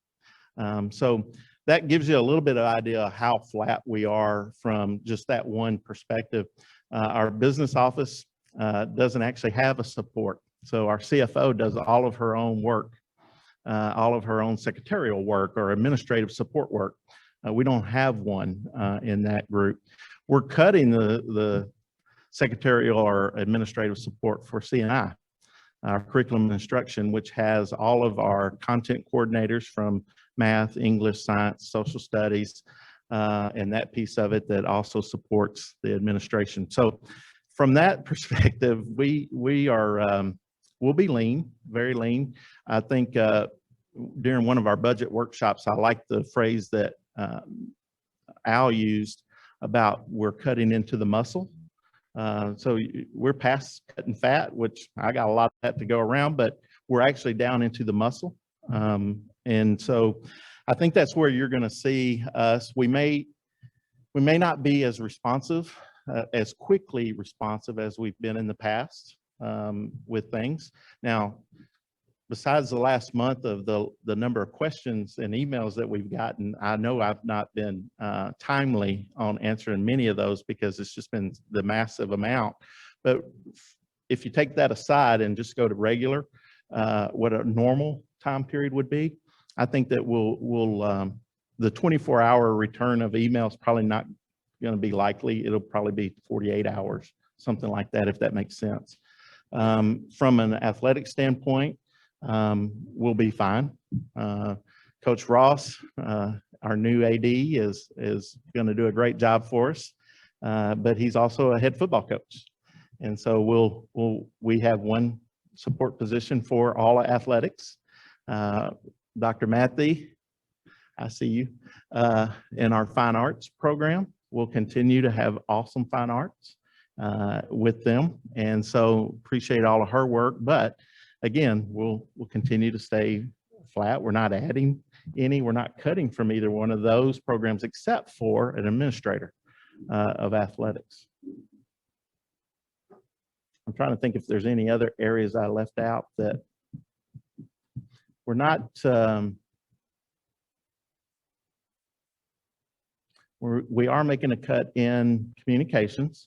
We'll reassign a lot of those responsibilities, not just in communications, but reassign the responsibilities of every of the 11 people that we're cutting to other folks. So today you have this job, tomorrow you're going to have that plus a little bit more, and we're going to pay you the same.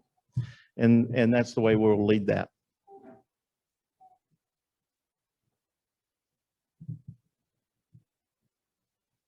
Any other questions, comments from the board?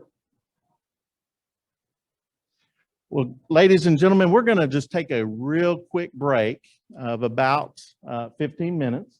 And during that 15 minutes, we're going to pass out some cards, and we want you to write down any questions that you have on our card. We're asking for your email address on that if you feel comfortable giving it. That way, if we have a follow-up question, that you can that we can follow up with you to answer that question. We're also going to present, if you want to give your comments to the board, and after you fill out these cards, if you'll see the lady in blue over here, Miss Dillon, if you'll wave your hand right over here, Miss Dillon will have the sign-up sheet for those of you that want to address the board. We're asking that there's two sign-up sheets. There's one for specifically if you're interested in addressing the board about budget and the presentation tonight or questions around that. The board's not going to have dialogue with you on that back and forth, because we want to get as many of you through and to be able to give your comments to the board. However, there will be a second sign-up sheet for anything other than the budget presentation that you heard tonight. If you have questions around something else, not within the budget side of it, then there's an opportunity for you to sign up there. So two things: restrooms are out in the hallway, right across the hall here. If you need to use the restroom. Number two, you've got the frequently asked questions. We ask that on the cards that you write new questions or questions we haven't already answered, so that we're not having to repeat the same question and answer over and over. And we'll take your cards by the end of the night, and we'll try to either address them and/or we'll add them to our FAQs on our website. We'll place tonight's PowerPoint on our website as well. And if you want to sign up to talk, go to the lady in blue. Thank you.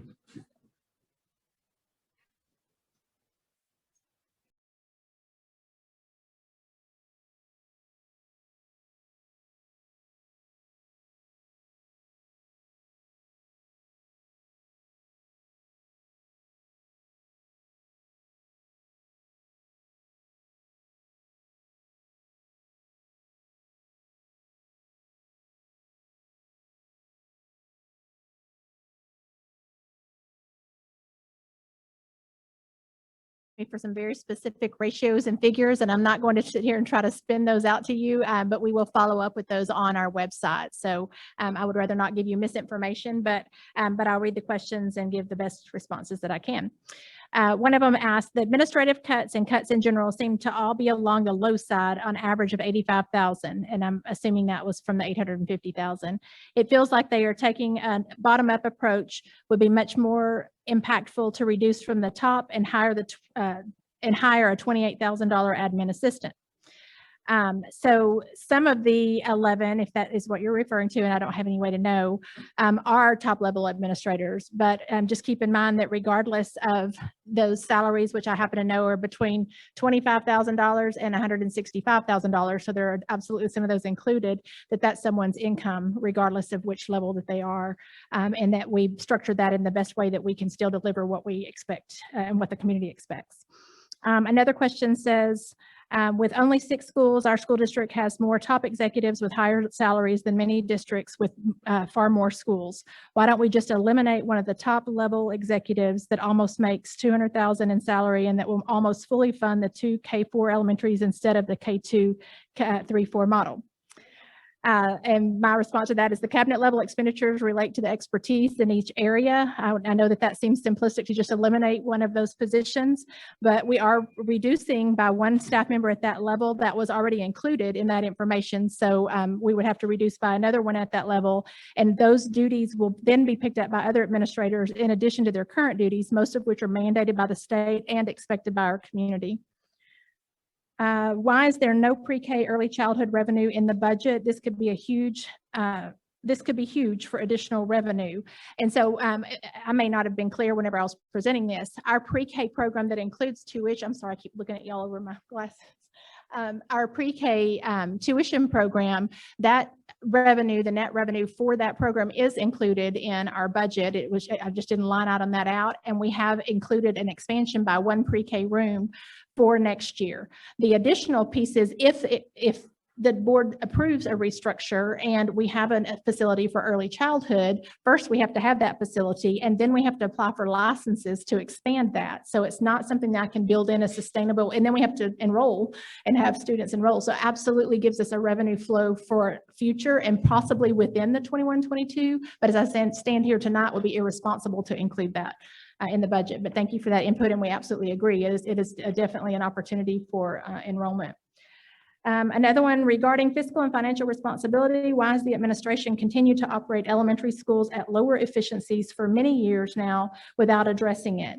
And this is one that I would have to go back and look past at figures on, but I know that when we even look at 2021, as far as consolidating to 2 K4s, we could not have done that in the past. So this decline has begun and actually spikes a little bit before it even begins to decline. But what we've recommended is a sustainable model, and that we've looked out in the future. So I would have to flesh out that answer. And any of these that I'm not able to fully answer, we'll get those on the website as soon as we can. Another one is asking for ratios after the cuts are made. I'm not going to pretend that I can do that and compare it to District 10, but I will do what I can to get that on the website for you. But the second question on that card was that Lovejoy was receiving a disproportionate amount of per student for ASATAR, which was the additional state aid for tax reduction that I referred to earlier. The reduction was known for many years. Why did our student spending spike when this occurred? Again, I don't have all that history in my mind. I don't believe that our student spending spiked, but I'll go back and confirm that. And then I've got your email address if we need to correspond. If we are lower than McKinney in funding, why do we maintain such a high spending? And that is something that we've intentionally prioritized that I shared with you in the heart tonight in those items. And again, I'll flesh that out a little more. One says our estimated revenue from fundraising, campus campouts, summer enrichment, campus facility rentals, et cetera, factored into the 21-22 budget. These are historicals to use as estimates, although these were non-existent the last 2 years with COVID, they should return to normal next year.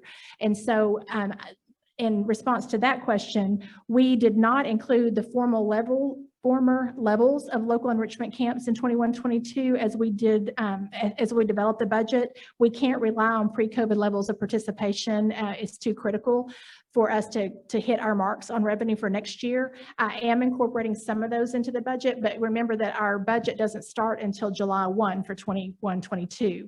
And the majority of what we get in those campouts and summer enrichment happens before July 1. And so hopefully it will happen the following spring, but I don't want to be too aggressive in depending on that within our revenue. It says how many of the 11 administrator positions being eliminated were created in the past 22 months? And I'm going from memory on those, but I believe 1 is the response to that. I'll confirm that. Out of the 850,000 savings from admin and budget, how much of that is budget? 850,000. I'm sure I don't understand that question, and it doesn't have an email on it. So if you know that you wrote that, if you can ask me a clarifying question later. Will there be admin cuts on the campuses?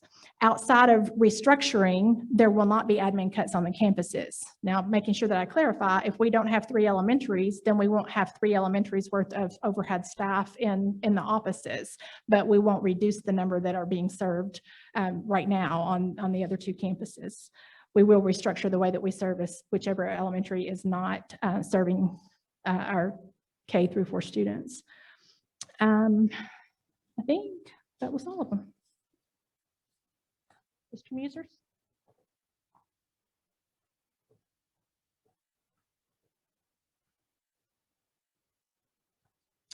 Good evening. I think I got the short end of the stick. My stack looks a little thicker than everybody else's.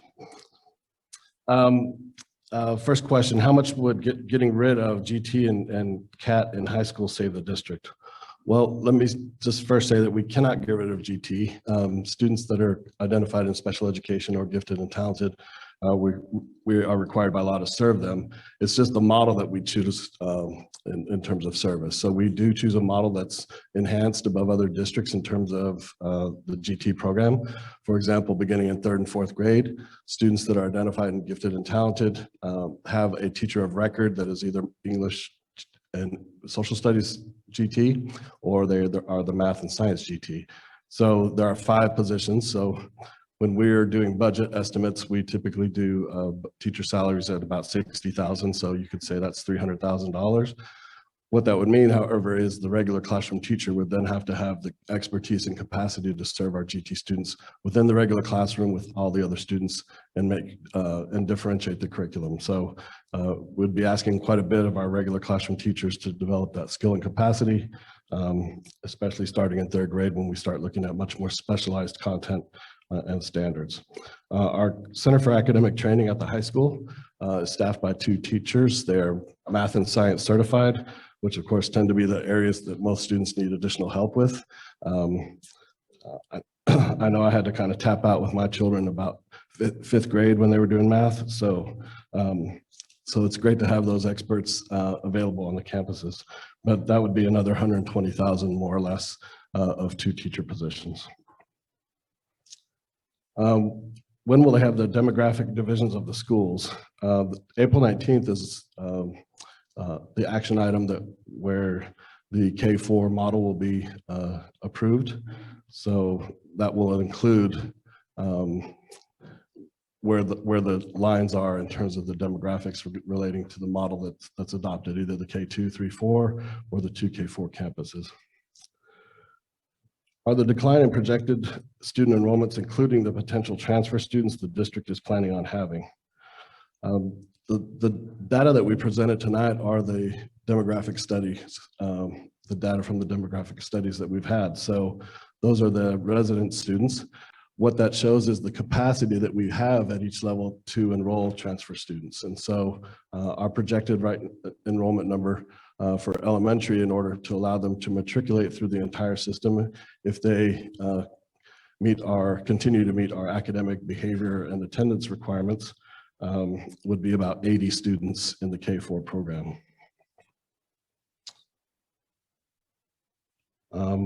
I'm worried about the security of our kids by reducing staff from 7 to 3, especially when there's a rise in shootings.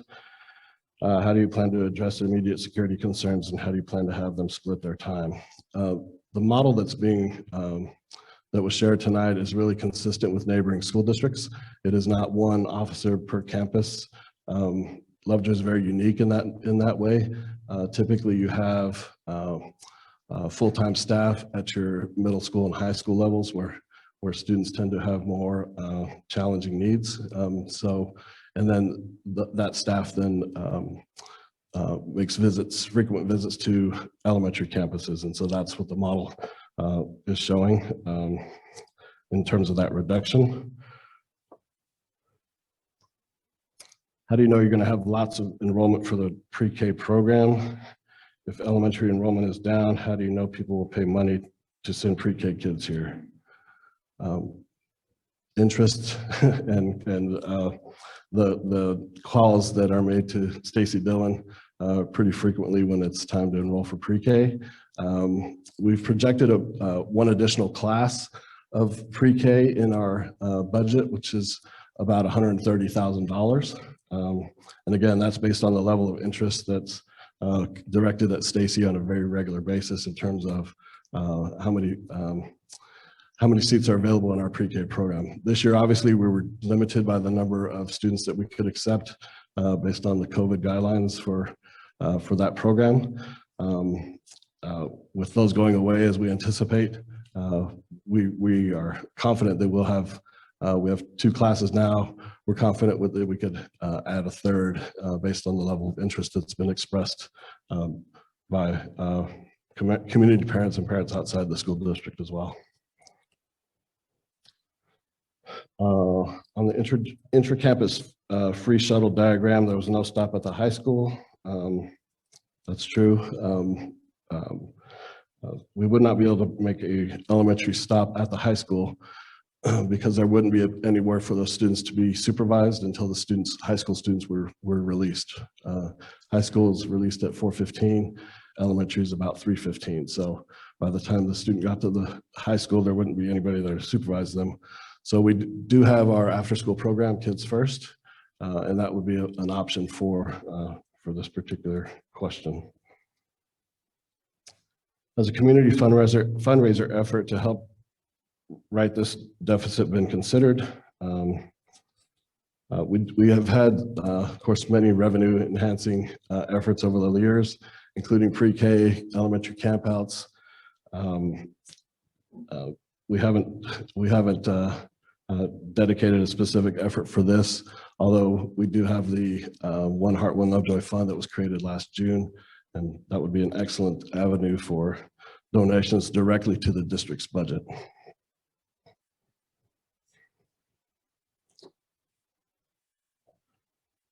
This is a traffic question. I think it goes back to what Dr. Womack addressed earlier, asking for any transportation study information prior to the April 19th meeting. Do we own or rent the portables? We own them.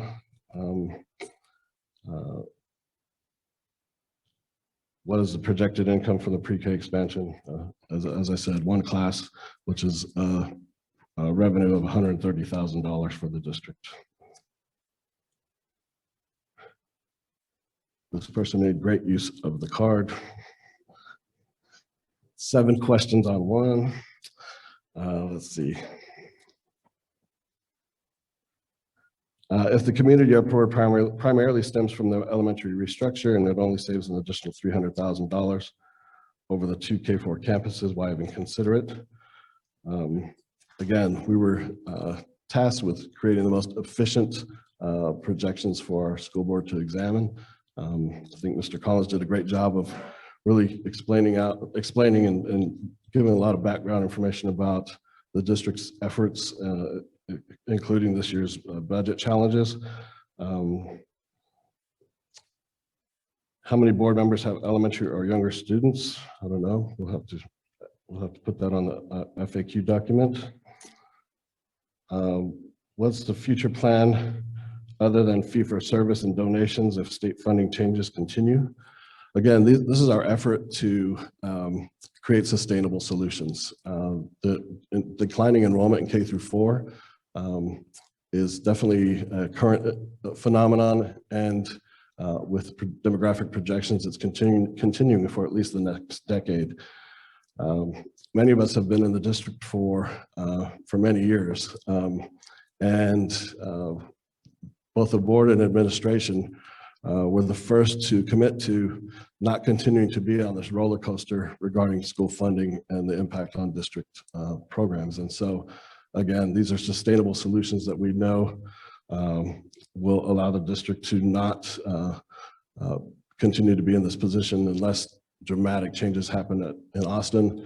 But we fully anticipate House Bill 3 will be the school funding mechanism for the foreseeable future. It was really passed as an overhaul to the school funding system.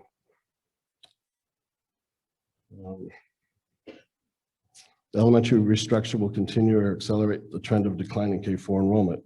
It encourages people to look elsewhere to move to the district later. I wish I could agree with that premise. It's really not driven by anything other than what our demographer has identified, which is the average price point for the Lovejoy home. It tends to, of course, be purchased by families with older children. And so as the average home value within the district has increased, you can see the trend line that Dr. Womack showed as well. There's a direct correlation there in terms of home value going up and K4 enrollment going down, secondary enrollment going up.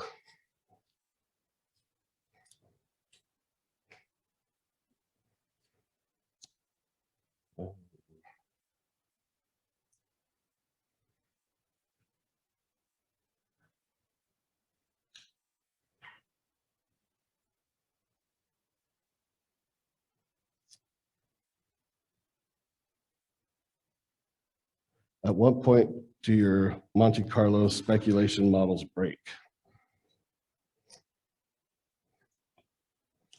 I.e., home prices decline, recession, loss of students, et cetera.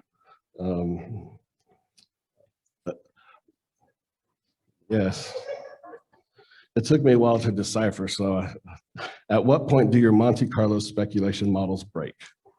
Well, I would say that we're acting on data in terms of our demographic projections, which have been eerily accurate for the last 18 years that we've used our demographer. And so we have great faith and confidence that those projections are accurate. In terms of the global economy or the state economy, again, sustainable solutions by becoming much more efficient, where we already see inefficiencies, is really the best way that we protect ourselves against any wide swings in the economy, or the Monte Carlo model, I guess.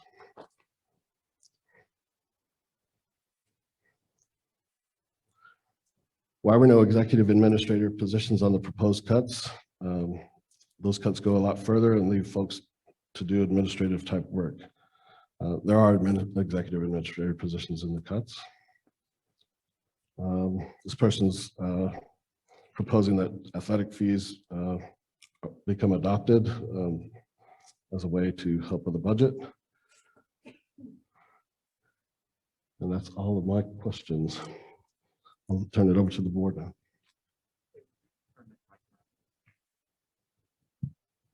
Make the board mic loud.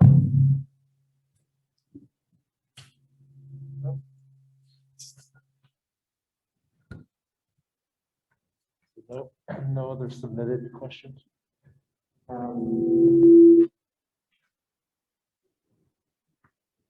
So any other submitted questions we'll address on the FAQ and get those posted as quickly as we can.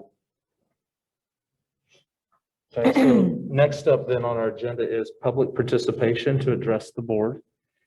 So we have an opportunity, I think we had signups. So Mrs. Dillon is going to kind of coordinate that and call the individuals up one by one.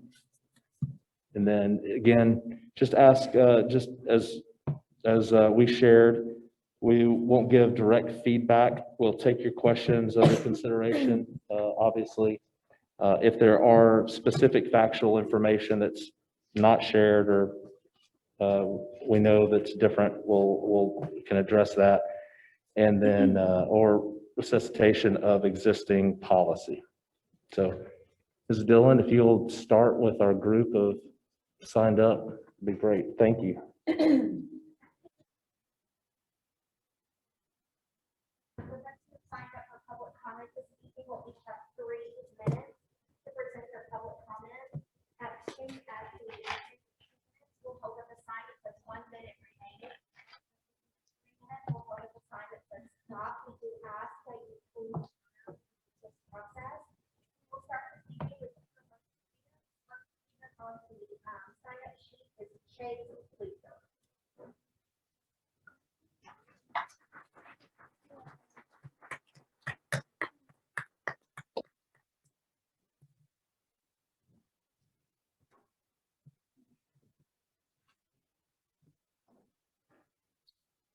Hi, my name is Chase Luther. I'm a 7th grader at Willow Springs, and I went to Puster Elementary beginning in 2nd grade for 3 years.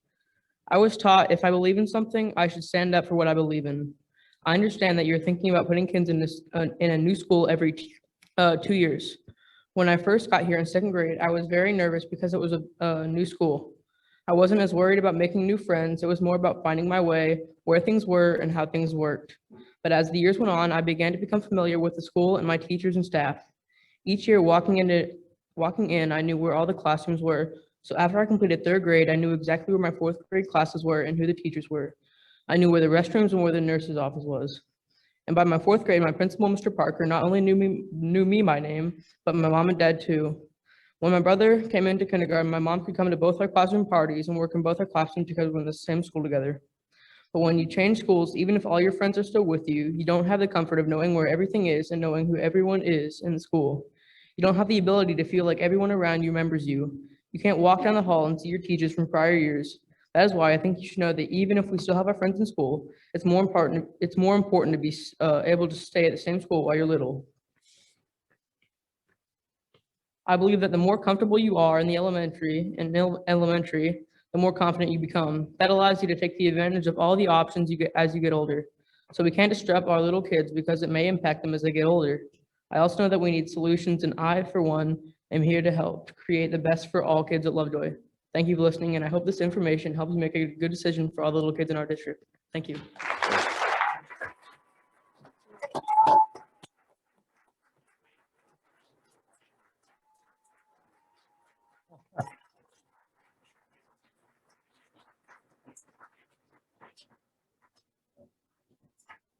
Chase, what grade are you in again? 7, he says. Okay, looking to hire him here down the road. Very well done. It's not easy. All right, Jack.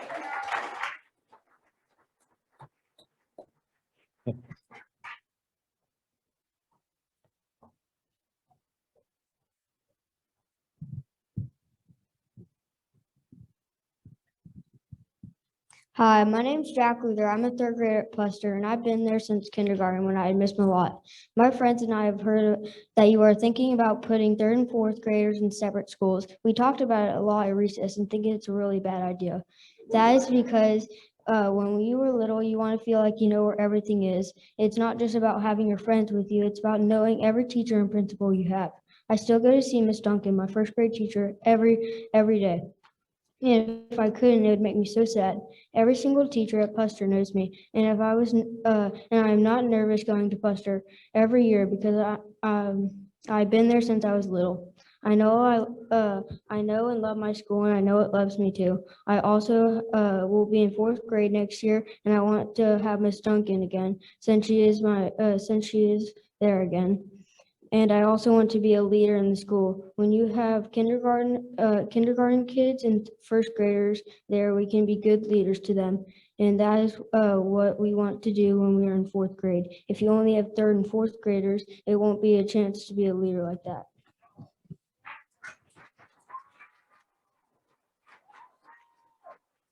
I'm here because my friends didn't want to talk, but I think it's important for you to know that this is a bad idea.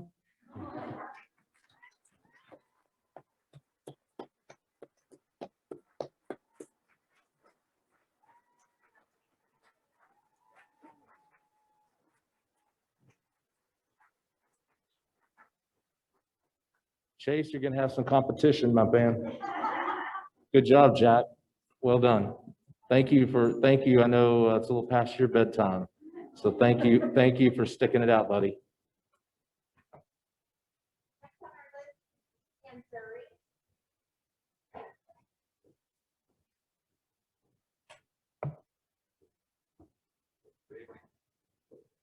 First of all, I like to apologize if somebody will feel hurt, but what I'm going to say is nothing personal. First of all, you guys doing a great job. I haven't seen for 1 year already so many people united, Lucas, Fairview, all together against what you're deciding to do. The only sad part is the decision is already made. Basically, what you're only doing right now is actually fulfilling the legal right that you have to do and telling us what you're about to do, what you're going to vote, but we know it's already been made. So I'm going to tell you, about a year ago, I was here speaking when you cut the buses. Back then, we spoke about transparency, which some of you said that you are transparent. You are, it's just a little bit later. You said you have to cut the budget. You cut the buses from 1.5 million to 1 million, but on the same budget, you actually moved 410,000 to general administration, which is almost the whole bus that you just cut. You actually haven't cut the budget. You just moved money and put the children outside of the bus. That's what you did. Maybe, oh yeah, go look at your budget. You're saying no with your head. You should not actually speak to me. You said you're not doing that. If you do, then we'll have a dialogue. But you said there is no dialogue. I took it from your budget actually today. The 1920 and the 2021, buses was $9.99 for 2021. Buses was 1.52, exactly 410,000 different, went to general administration. You're actually making a decision. I haven't heard anybody here talking about our property values, about the school district. This is the best school district around. And you know why? Not because of you. I'll tell you why. Because of you. Because you are parents who care about education. And you send your children, and they know if they don't study well, they come home and there is a consequences. You are replaceable. There are many good teachers. There are many good executives. There are many good everything. That district is good because the parents care about the children. Now you have an easier job that way because we're the community doing that for you. You think about the community, otherwise you're destroying us. And if you're incompetent to be able to run the books and run budgets and run the school and run the council properly, hire an expert first before you're in 2 meetings deciding to destroy the property value. And as I said, I apologize if I hurt anybody. Didn't mean to do so. I'm just saying what I feel.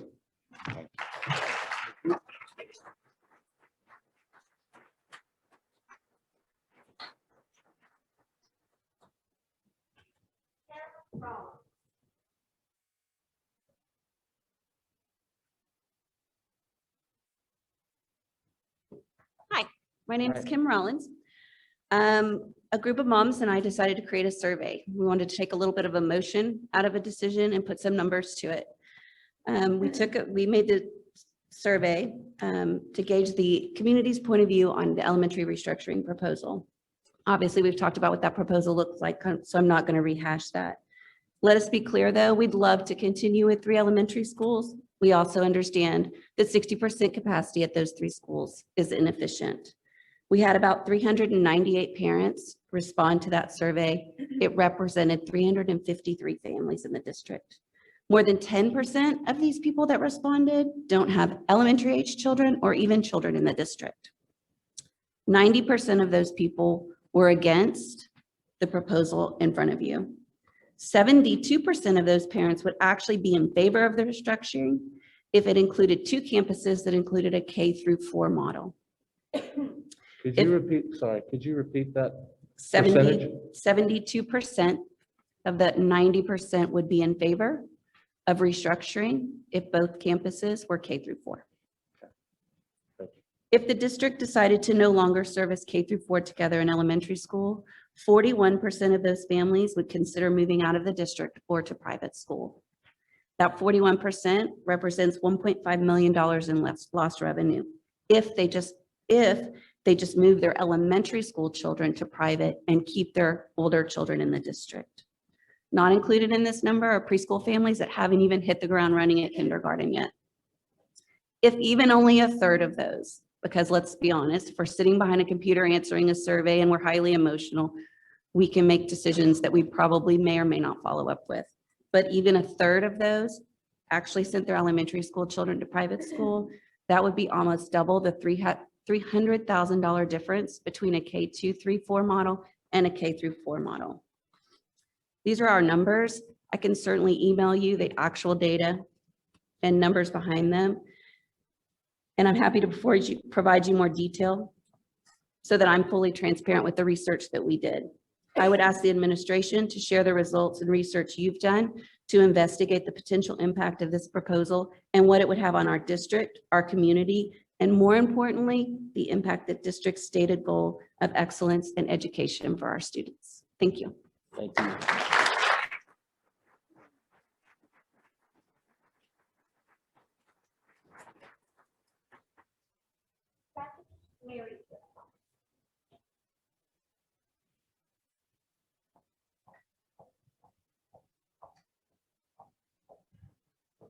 Well, I just want to start off by saying I'm happy to be standing after 3 hours of sitting there, and I'm sure you guys need a little moving around time too.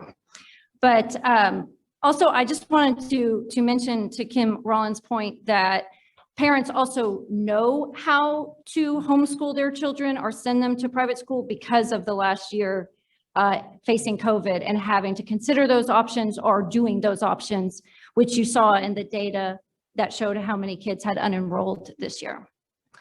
But I also wanted to talk today about, if you remember come August and it was Sloan campus and We were going to send our kids back in the lunch with the big black dividers.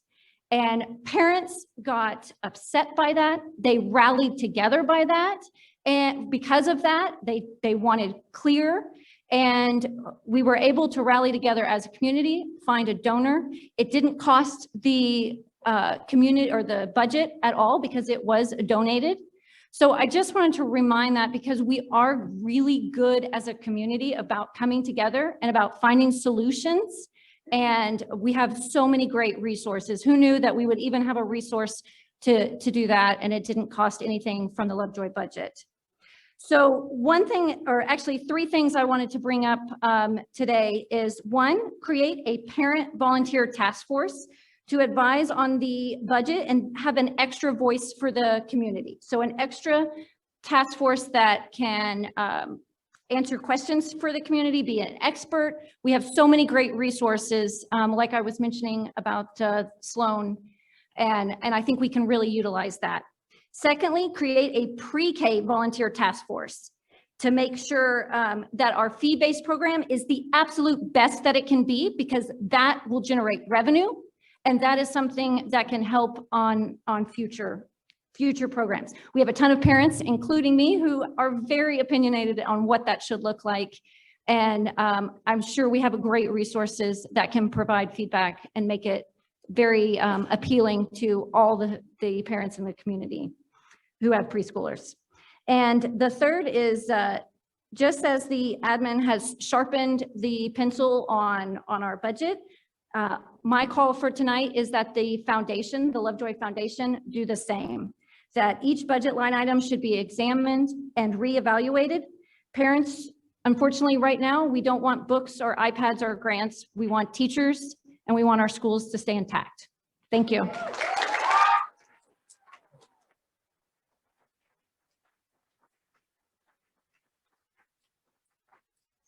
Thank you very much. Yeah.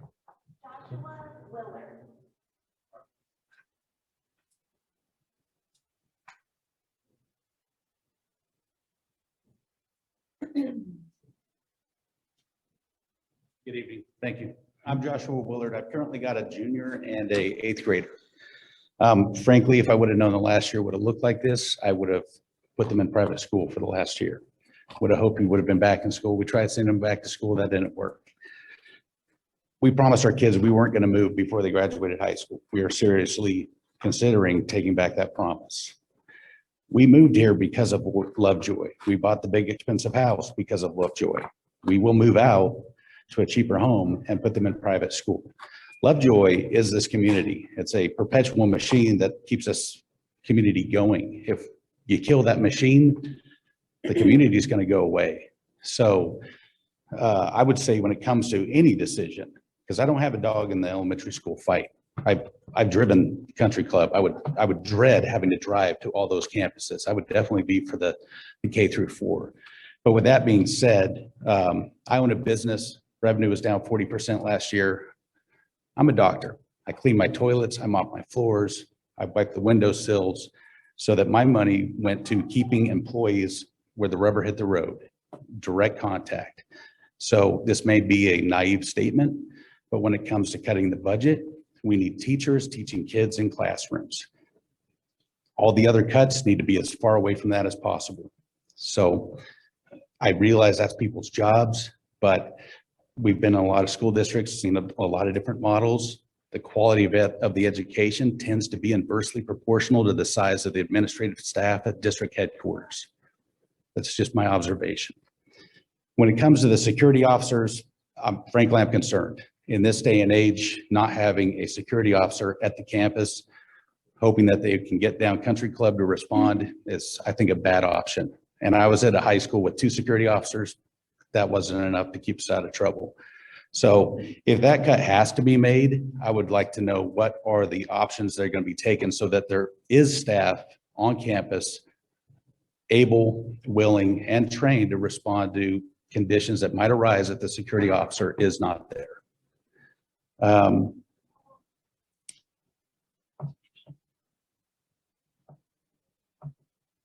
think that does it.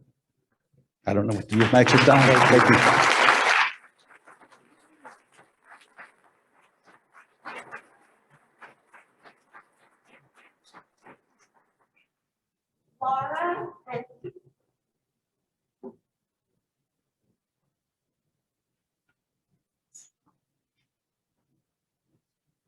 Hi, good evening. My name is Laura Lemke, and I have a first grader at Puster Elementary and an incoming kindergartner next year.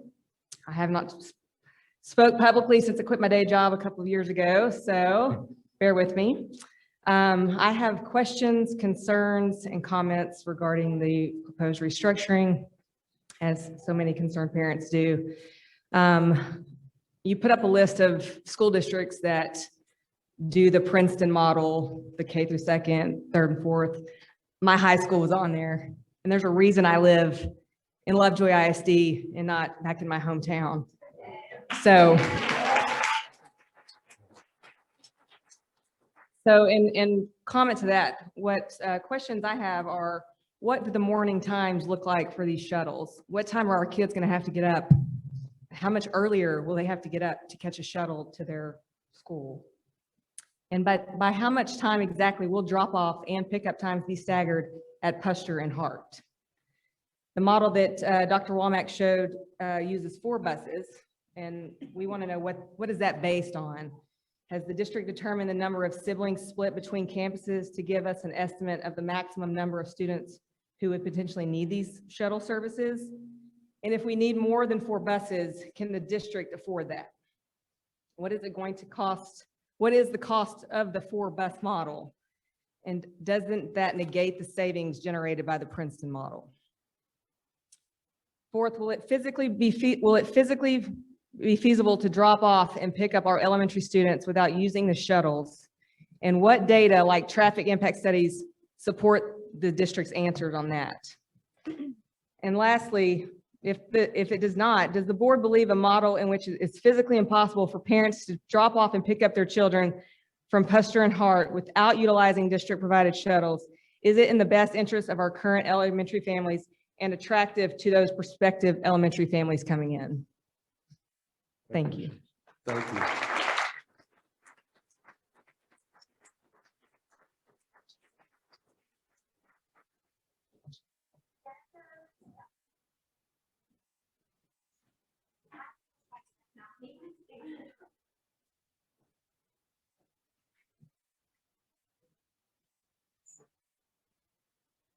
Hi, my name is Jennifer Stupley. I think I grew up in an area similar to Laura where we have the consolidated model, and I'm with her. There's a reason that we live here and not there. Jennifer, do you mind stepping a little closer to the mic? Thank you. Sorry. Over the last couple of weeks, I've reached out to well over a dozen friends and family members. And I've asked them, they're in elementary education at various districts throughout the state, to get their personal experiences and thoughts regarding our proposed elementary consolidation if we went to the K through 2 and the 3 through 4 model. It was a unanimous consensus that consolidated model is not in the best interest of students. And I'd like to recap some of the thoughts and personal experiences that were shared with me. I spoke with an assistant principal who worked at both a K through 5 campus in a district that uses the neighborhood model, and she now works at a consolidated elementary school that's structured very similar to the proposal. She confessed that you will lose the personalization and the close-knit community feeling with that restructuring. She said the difference between the 2 structures is her knowing each child by name or not and their families on her campus. Several educators stated that having more than 4 to 5 classes per grade level on one campus is just too much, and it's hard on the kids. Instead of students developing deep friendships in elementary school, they only have casual relationships. When you have, for example, 10 grade level classes, it's a high likelihood that their friend one year will not be in the same class, lunch, or specials group with them in the following years. Teachers shared with me that cliques and labels are more prevalent when students are all together K through 12, and the students never get a fresh start when they are merging at 5th grade. Especially after a global pandemic, the mental health of our students should be prioritized. In closing, I'd like to also mention that several teachers I spoke with got emotional when discussing the effects of a consolidated model on our most vulnerable kids, those that have experienced trauma and been shuffled through foster care. Our educators, counselors, interventionists, and nurses have to work hard to build a relationship with these students and to gain their trust. They finally reach a breakthrough with them, and then it's time for them to leave for the next campus. Elementary aged kids fall through the cracks due to the lack and continuity of care. Stability, consistency, and continuity of care are paramount to a student's elementary years. Thank you. Thank you.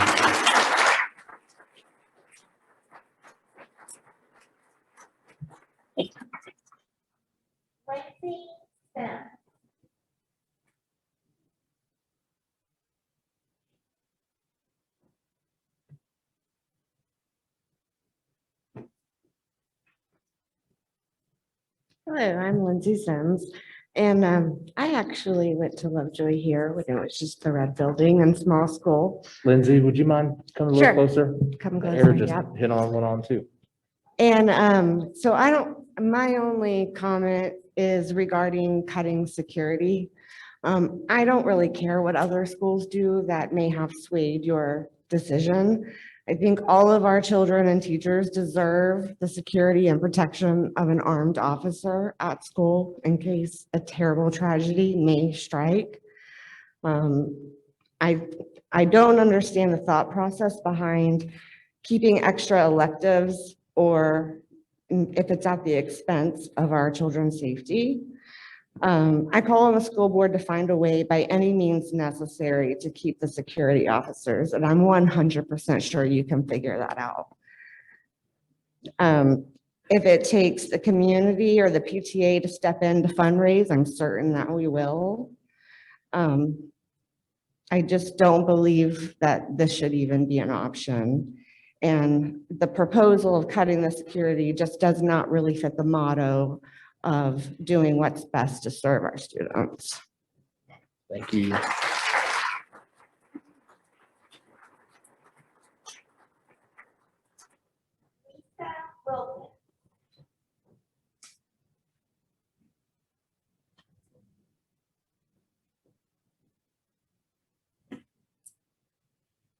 Thank you so much for taking the time for this tonight. And thank you, Dr. Womack, for all of your hard work right now, and for the school board for having to handle so many difficult decisions. We, just real quick, we moved up here from Dallas. We have 3 children in Lovejoy, 9th grade, 7th grade, and kindergarten at Pester. And we moved up here from private school in Dallas.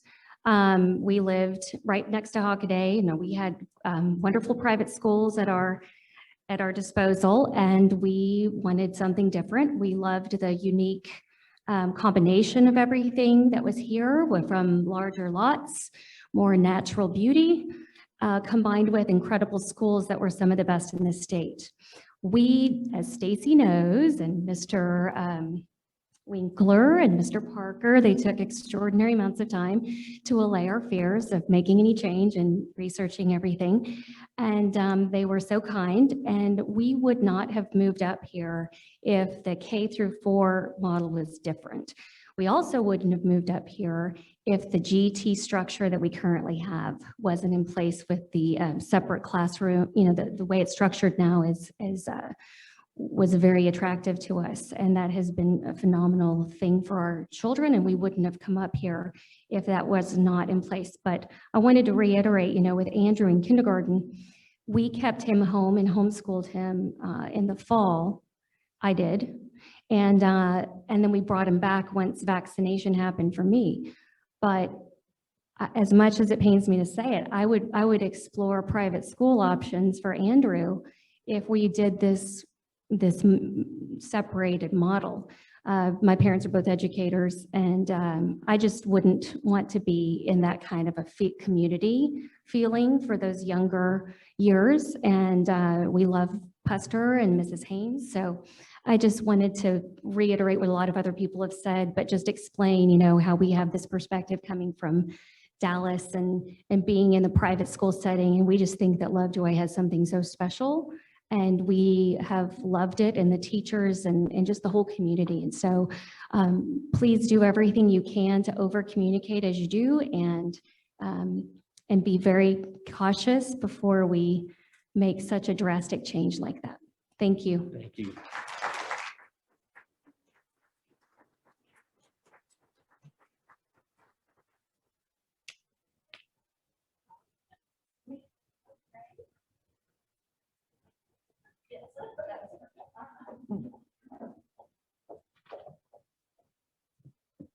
Hi, my name is Sandy Bouret. I just wanted to start by letting you guys know that my son is a 10th grader, Tristan, in Lovejoy High School, but I'm mostly here tonight because of my daughter, Morgan Bouret. She's currently a 4th grader here at Lovejoy Elementary. Actually, Morgan wanted to be here tonight, and I told her that it might go past her bedtime. So I said no. So now I really regret it because I think this would be more effective coming from her. So I'm going to write down a few points that she wanted me to communicate. So it breaks her heart and my heart as well to think that Lovejoy Elementary is going to be converted to essentially what it sounds like to me based on the presentation as a childcare facility without its wonderful teachers and staff.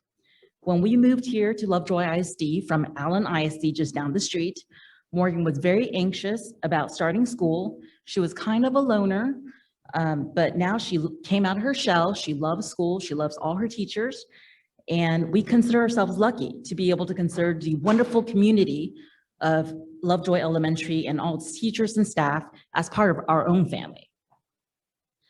Lovejoy Elementary, as some of you stated that you attended here, it's a very special place, I'm sure you know. It has amazing teachers, just like all the other schools in Lovejoy. But to me and my family, Lovejoy Elementary is the heart and jewel to us for Lovejoy ISD. Now, with all the slides and the FAQs and the recommendations and the models, I didn't see keeping Lovejoy Elementary as even being presented as a possible solution. And I don't know why that is. I did notice that a lot of the ISDs that were listed on that big chart that did use these kind of models, they were not known as great performing districts under the accountability ratings. So I don't think that those are the models that we want to emulate as Lovejoy. I know it is hard to argue against efficiency models and that hard decisions do have to be made. But I would request that the board at least try to find a solution where Lovejoy Elementary School remains the special place that it is for lots of families here. Thank you.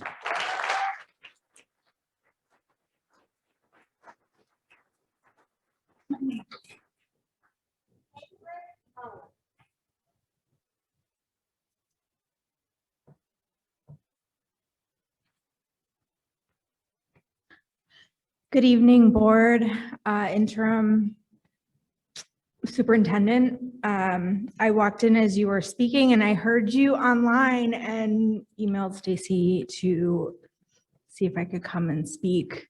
I'm pretty familiar with the Texas Open Meetings Act, so I think that might have helped. So my name is Caitlin Mullins. I am a new mom to Lovejoy Elementary. We moved during the pandemic. I have a kindergartner in Puster and a 3-year-old in full-time daycare. My background is I work in recreation and events for the city of Murphy. And because of that, I do rely on busing. So I'm one of those 10%. And I also am intimately aware of the traffic nightmares that can happen during drive-through events that we put on for the city of Murphy this past fall.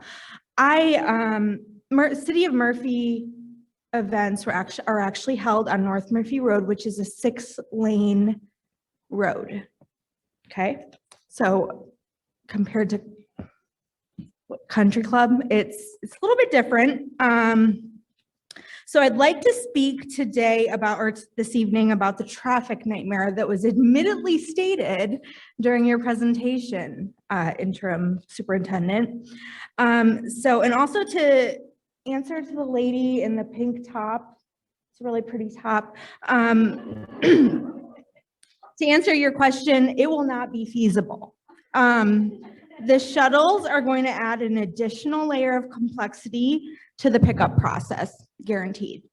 The shuttles will also not be available apparently to students in the morning. So I guess moms and dads that aren't in the 10% are gonna have to figure that one out. So sorry about that, guys. Admittedly, busing is only for the 10% population. So the 90% of the population is going to have to figure out the traffic situation. I'm also going to pull your attention to the aging population that you mentioned in your presentation because God forbid there's a medical emergency and fire, ambulance, police have to respond to a call on a 2-lane country club road and try and figure that one out during pickup or drop off.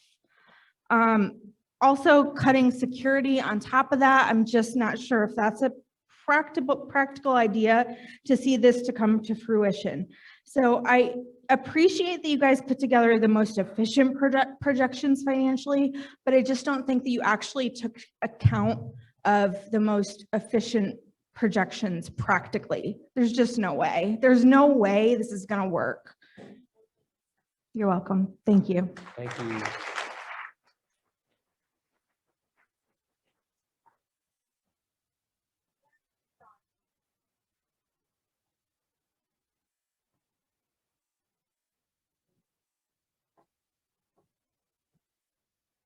Hello, thank you for hearing me tonight. So I'm a teacher at the high school and I have 2 little ones in the Little Leopards, Little Scholars program. I appreciate the difficult decision you guys have to make, and I'm sorry that you guys have to make those decisions. So I understand that this does not impact me the way it impacts a lot of folks, and I can't speak to everyone's experiences. I just want to speak to mine with 2 little ones in the program, and I know, Dr. Ramick, your little kids went to Little Leopards, Little Scholar as well. Before this year, I'd already had a concern about the portables that the program was in, and they've been there for about 15 years. And I knew that we didn't have the budget to build a new building, obviously, for the Little Leopards, Little Scholars program. And I didn't know what we were going to do about it.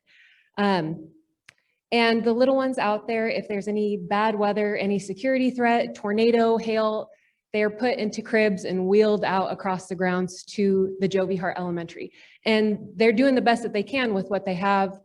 And I would also like to say that the teachers there as well are amazing, the early childhood teachers. You know, they help raise my kids, and they deserve to work in a safe environment. They deserve to work in an environment, you know, where the children are safe and protected as well. So like I said, I know that you guys are making a tough decision, but this is a very elegant solution to one of those issues. And I cannot speak to, you know, what everybody's decisions have to be. But I would hope that when we make this change, that the Little Leopards, Little Scholars program would be in a safe place. We would be able to get rid of the portables, and that would be one bright spot amidst a lot of difficult choices.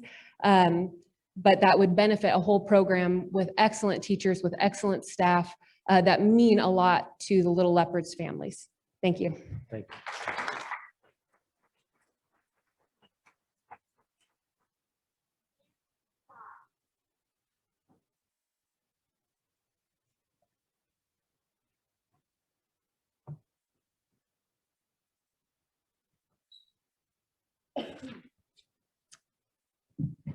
Hello.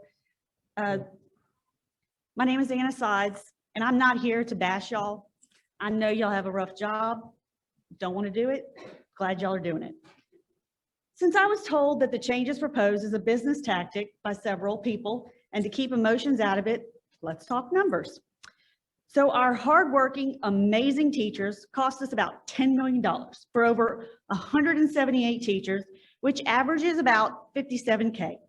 Compared to the curriculum staff, who cost us over $2.7 million for 9 directors, 10 coordinators, on top of the staggering salary we pay our assistant superintendent. And yet we still do not have a secondary education for language that I have been asking for since I moved into the district in the lower schools. Not one secondary program for language, even though it's been proven that it is efficient for kids. Since I have heard at the last workshop many comparisons to Highland Park, let's compare. HP spends 2.8 on their curriculum services for 8 schools, 7,000 students, and 800 employees. We pay almost $3 million for 6 schools, 4,000 plus or minus students, and 700 employees. The operations, out of the $3.4 million of the budget, We spend over $1 million on 11 people compared to the people who do the face-to-face with parents and kids. And the 2.3 budget is out of 90 people. That's about 25K. We have 16 admins, not the secretaries or the PEMs, who work so hard. And they have become our contacts, our friends, and sometimes a shoulder to cry on. Oops, I let some emotions slip out. But since I let some emotions seep out, I would like to encourage everyone to go to Facebook group that I've created, and it says, show your Lovejoy teachers some love. Make a comment and share how a teacher has made a difference in your child's life. I hope to be able to share this with the district at a later date. Thank you. Thank you.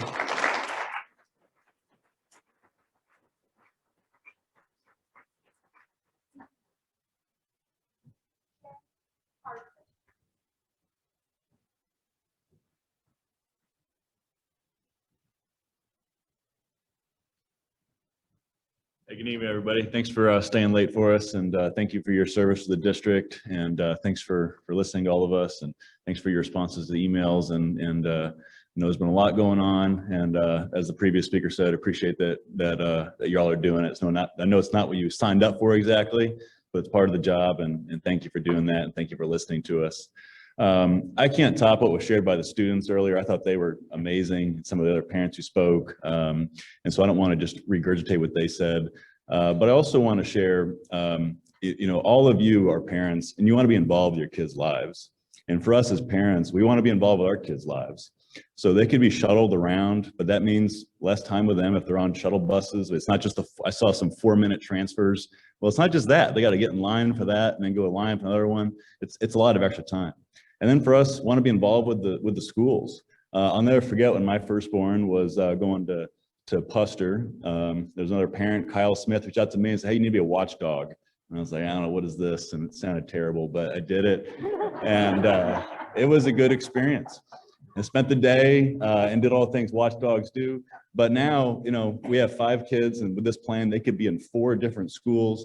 I don't have the time, unfortunately, as much as I'd like to be involved at 4 different schools.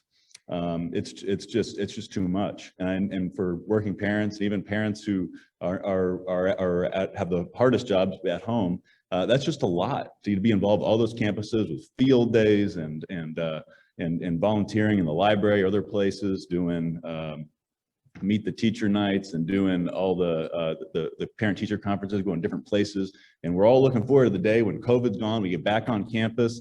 But it's going to be hard logistically to do that, not just the to and from campuses, but just the being involved with our kids' lives. And that's one of the things I think makes Lovejoy very, very special. I don't think there's any dispute that special districts like Lovejoy have very active, involved parents. We want to be involved with our kids' lives. You all want to be involved with your kids' lives. And the more we spread them out in different campuses, the harder that is to do. And so, so let's find a way to do that. I know one of the things on the website I shared was there's a lot of fee fatigue in the district related to extracurricular fees. I'll tell you, I would happily pay $350 of a fee for my kids not to be on all these different campuses. And so,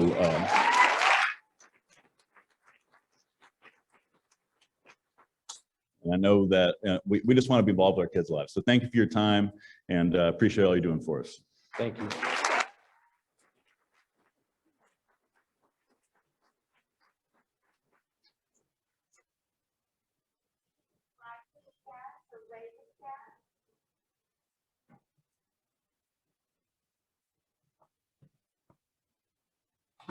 It's Rayleigh, yes. Okay, so I get a little nervous in public speaking. So I am a mom of a current Puster student, and I have 2 future leopards, one who's supposed to be in kinder next year, and then one who's 3 years old. And we've been in the district since Adeline started pre-K at Puster. I guess that's 4 years ago now. So I'm also a pediatrician. So when I heard the plan, the first thing I thought of was, how is this going to affect our kids' social and emotional development? How are these transitions going to affect them? And so I dove into the literature because that's what I'm taught to do in medicine. I specifically spoke to resources who, one of them happens to be my sister. She's a PhD in school psychology, and she works with kids who have anxiety-related disorders that stem from the schooling environment. So she's very knowledgeable in all of this. And I know the Q&A form says that kids don't seem to be affected this way by these increased transitions, and everything that I found says otherwise. So school-age children are just beginning to learn how to identify and deal with stress in their lives. The American Academy of Pediatrics specifically identifies changing school environments as one of the biggest stressors in a school-age child's life, and one that can lead to academic decline and poor behavior. They actually specify that this just isn't moving from one district to the next with a family move, but includes inter-school transitions.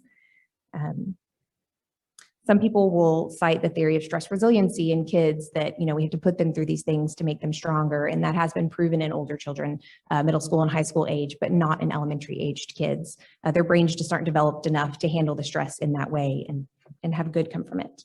Our schools have a critical role in our children's social emotional development. Development of these skills depend on observation and interaction throughout the school day with staff that they trust and respect. The longer the relationship a child has with a teacher, counselor, school nurse, and other staff, the more trust they gain. Longer relationships can also lead to greater awareness on the staff's part of changes to students' behavior or peer interactions over time. These changes can be indicative of new problems, including increased anxiety, learning disabilities, or outside of school stressors. Failure to recognize these manifestations of stress and to assist with the development of positive coping skills can cause detrimental effects to the child's mental, physical, and emotional health. Social development is also very important. As some of the kids pointed out, having those leadership roles and being able to be a good role model from older grades to younger grades is definitely important for our kids' development. We know that big changes are coming. We understand this by all the numbers that you've presented us, but we recognize that our child's lives have changed a lot in the past year, and we would just hope that this increased stress of added school transitions wouldn't be added on top of that. So that's why we're here tonight. I think you can tell that we want to be involved, we want to help, we want to come up with new ideas. So I think everybody would put their name on a list to reach out and come up with those ideas. So thanks for listening. Thank you.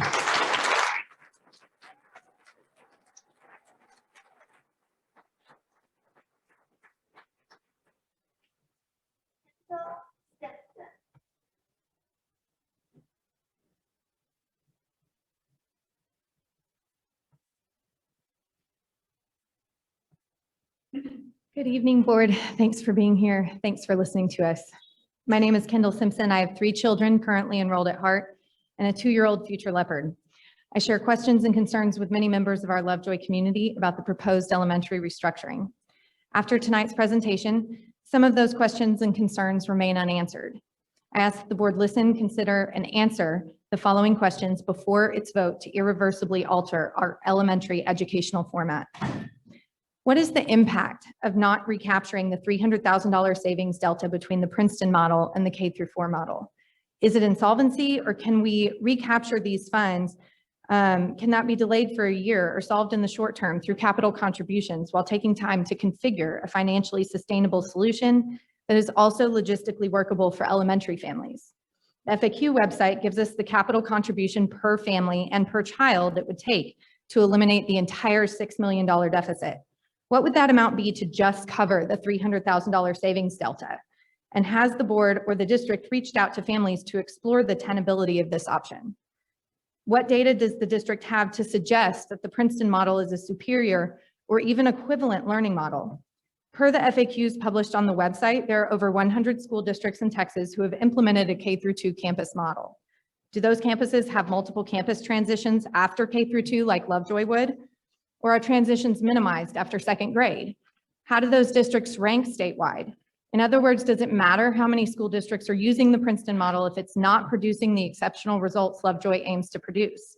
Perhaps another way to ask this question: would the district have considered this shift to the Princeton model but for needing to balance the budget?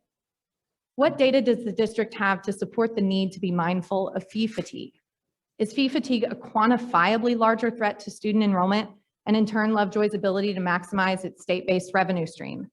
This is a particularly important data point to determine, given that savings realized from a pay-for-play model, for example, exceed the savings from implementing the Princeton model by $265,000 annually, and data compiled by parents suggests that for every dollar saved by the Princeton model's implementation, $3 could be lost to unenrollment by young and prospective families. And finally, at $8,300 of state revenue per student, expanding out-of-district enrollment by 36 more students would yield $298,800. Is enrolling 36 additional out-of-district students a viable option to almost fully cover the $300,000 savings that would be generated by the Princeton model in favor of a K-4 model? I implore you to assume your necessary role as a listener to Lovejoy parents, as an active advocate for our children, and as a visible and vocal check and balance on our administration. These are the best ways for trustees to build trust between the district and the community. Thank you for your time.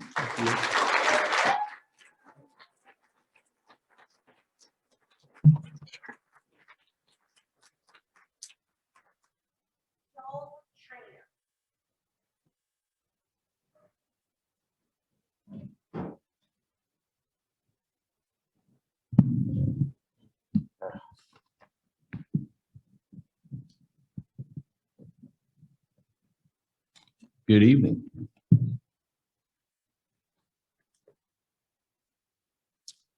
How are y'all doing this evening? Good? Okay, good evening, parents, board, and community. My name is Joel Trainer. I moved here in 2012. I will get straight to the good stuff, which is since I've been here coming to the board meetings and listening to the ins and outs of the public education financing here, this is my conclusion. Every district has the same difficulty with money, whether you're in Highland Park, South Lake Carroll, Blue Ridge, Princeton, it's the same. The big question is, what are you guys going to do with spending the money? The Lovejoy's mission is kids come first, one heart, one Lovejoy, best today and better tomorrow. Are you going to be able to achieve with the same current decisions that you're making right now? And how is that going to happen? Since I've been here, there's a few pitfalls that I keep hearing every single year, which is it's the state's fault. Currently, we have no buses. And my question is, based on tonight, is that there's been a study that was done in 2011. Nobody did a study since then? Just myself, I actually asked the question last year that 30% of the student body uses the buses. That's 1,200 feet. That would be on the streets 3 times a day. That's a lot of people out there. So last year we gave over $200,000 in bonuses to administrators during a year when really, thank goodness I'm in real estate, we did real well, but not many people were doing very well. And now there's talks of possibly that we're getting rid of teachers.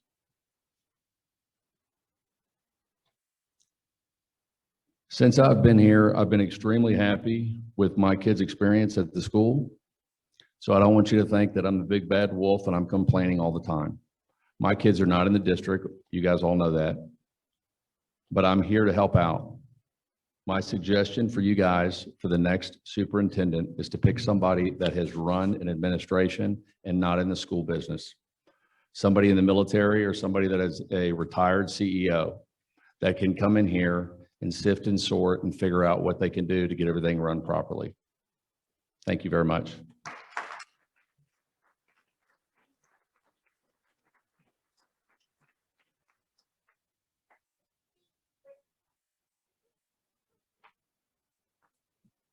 Bring this down a little bit. My name is Lindsay. I wasn't planning on speaking tonight, but I feel like this needs to be said. I listened to the budget meeting back in February that started 3 hours after it was supposed to, so I doubt very many people listened. I was just bored, I guess. Anyway, it was several hours talking about what are we going to do about this $6 million, and it was one option, opening up enrollment, and the other option was changing the elementary schools. There's a lot of discussion about opening up enrollment, very little about changing the elementary schools. My understanding is you guys have voted and passed opening up the enrollment.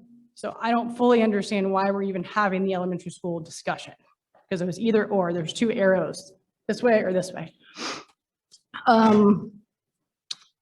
Let's see, I've had a student in the pre-K program and I have another one that would be going through it. For me, a big advantage is that they're in the same building. So my question to the board is, if we were to increase our enrollment by 100 students or so, could we have 3 different campuses with a pre-K at each campus, get the extra enrollment from outside the district and the extra enrollment from the pre-K students, and have 3 pre-K through 4th grade and get our $6 million. Seems like it's an option we should at least consider. Thank you.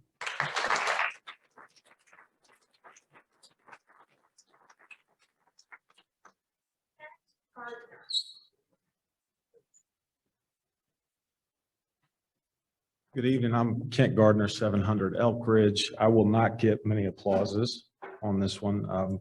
I came to last week's meeting or 2 weeks ago, whenever it was. I wasn't very clear on where the budget was, and I felt like it was pretty scattershot.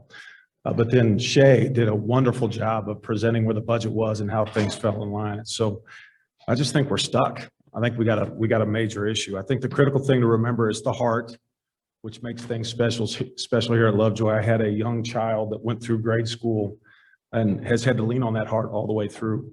Excuse me. And so I think that is pretty special, and we got to do everything we can to save it.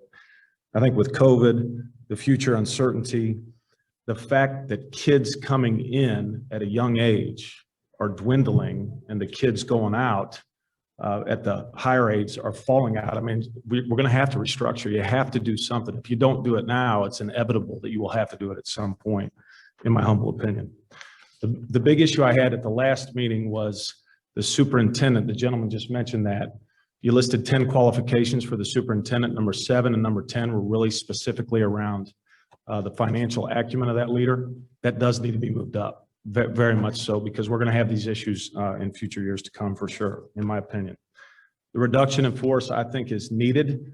I think you are really committed to it, and I was blown away at what all the imaginations that you went through to try to get to the right spot. The one area that I would mention that I would get support on is the security side of things. If we are going to open our campuses at the levels that we've talked about, opening the campuses with other kids coming in, that's just going to open you up to other challenges. And so reducing that security force, to me, seems like a short-minded decision. So I'd ask you to reconsider that. That's it. Appreciate the time. Thanks for all you're doing. Thank you.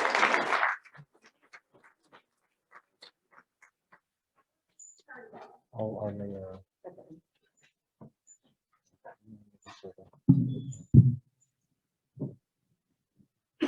oh, yeah, so look, let me real quick on, Kent, on your comment around the survey. So that wasn't our, that was survey that went to the community. So that's what came back from the community? The superintendent qualifications. Yeah, We didn't say that, the community said that. yeah. Just making sure you know that. I think for us, we know the demands of the budget piece and how important school finance is. So that will definitely be one of the highest level areas that we need somebody with strong acumen in. So thank you. Yep. Can you hear me? My name is Valerie Turnbow. We moved to the district way back in, let's see, 2009. We've raised our 4 boys here. One graduated, is in med school right now, had an excellent experience at Lovejoy. Second, just graduated, was my COVID 2020 graduate. So basically lost lots of memories his senior year because of it. I've got one going to be a freshman, and then I have one going into 7th grade. So while I don't have elementary school, I just want to share how amazing of an opportunity and experience we have had. And my heart hurts for these young families because of the challenges that they're going to have to see. And all of the experiences that their children aren't going to have that my children have had. One thing over the years that I've been in the district, one thing that I have known is that, like the other gentleman said, it's all of these people here is what make Lovejoy different than any other school district. You have the most educated, I went to Lovejoy leadership. Everybody here in our community, we have the top, the top educated families. That's why we bring our kids here. We want them to have those great experiences. Lots of combined education. We've got physicians, we've got lawyers, we've got CPAs. We have a wealth of education in this community, yet I have not heard the board reach out to any of us. I hosted a community coffee this past Saturday. I had about 20 people there for coffee and just to talk about what their concerns were. I really want the board to start reaching out to us. Be authentic, be real. Let us come. Let us have these experiences to interact with you. let us bring these ideas forth so that way you see what the community truly wants. How do you know what we want if you don't hear what we're saying, if you're not listening, if you're not in tune with us? I mean, it's more than just a Denim and Diamonds event. It's more than that to socialize. Truly get to meet us. We plan on having more meetings. We want you to be involved. We want to bring our feedback to you. Some of the other things that I just wanted to say personally is, you know, I have a large family. I'm on a budget all the time. I'm always looking for different ways of bringing in money. Have we collaborated with our local municipalities? Have we talked to the city of Fairview? Have we talked to the city of Lucas? Have we told them, hey, we're having some problems with funding for safety, for busing? Can you help us with transportation? Can we collaborate on some grant funding opportunities? Maybe we need to look into hiring a development director. You know, private schools have development directors. That's how they bring in monies into their, you know, folds. Maybe we need to start looking at some of these other creative ways of bringing monies.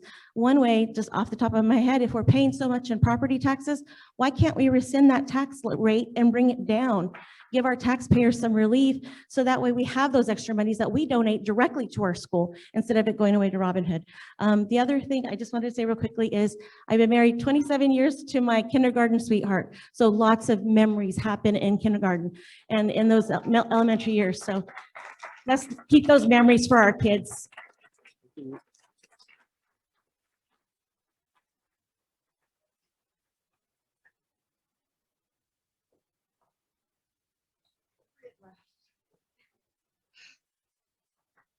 This is why I came up to speak, so I could take my mask off. Good evening, everyone. I served on council for a couple of years, and I feel your pain, but I also, when I heard that there was a possibility that you'd made all of your decisions and that you were having this event for us to vent so that you could then go on and do whatever you want to do, that made me really sad, because it's one of the reasons I'm running for mayor, is that I think that we need to have a connection with the people that we have elected, and that we need to know that you know what our ideas are and that you're tapping into everything you've got in your community.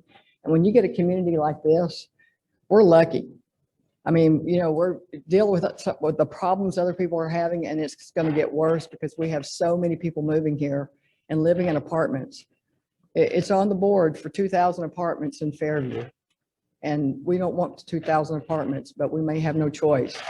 That is going to change the mix very close to this school, and bringing new people in and taking, you know, transfers in.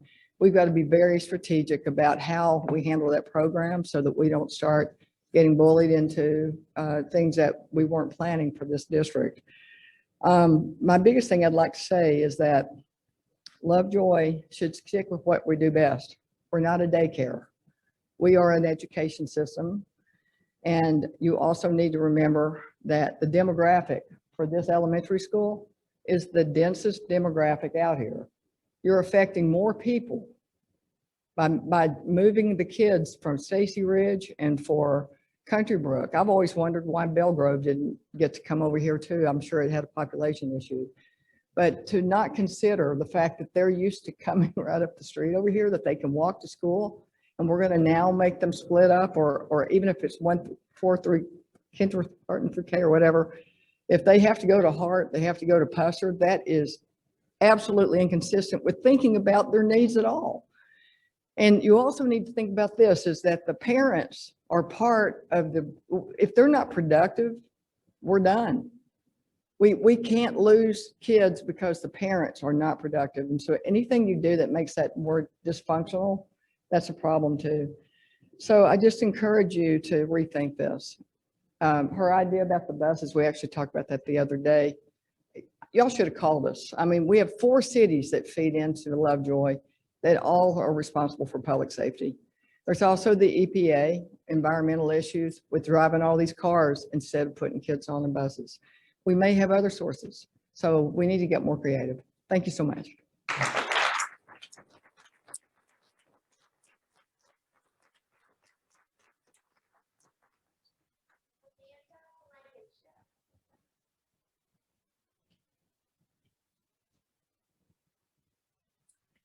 Good evening. Actually, it's kind of good night now. But I wanted to take this opportunity, first of all, I do not envy anybody's position when it comes to the elementary, and I think everybody here did a great job presenting all very valid points. I'm going to take this opportunity to publicly put it out there that since the last meeting when we had the mask policy discussion, we put together a petition that we currently have 556 signatures on. And my call for the board today is to revisit the mask policy at the next board meeting on April 19th. We had conversations surrounding it, and my takeaways from that last meeting were that one, the attorney who advised you all on TEA guidelines and whether or not things had been changed advised you falsely. The TEA issues guidelines, and those are not laws.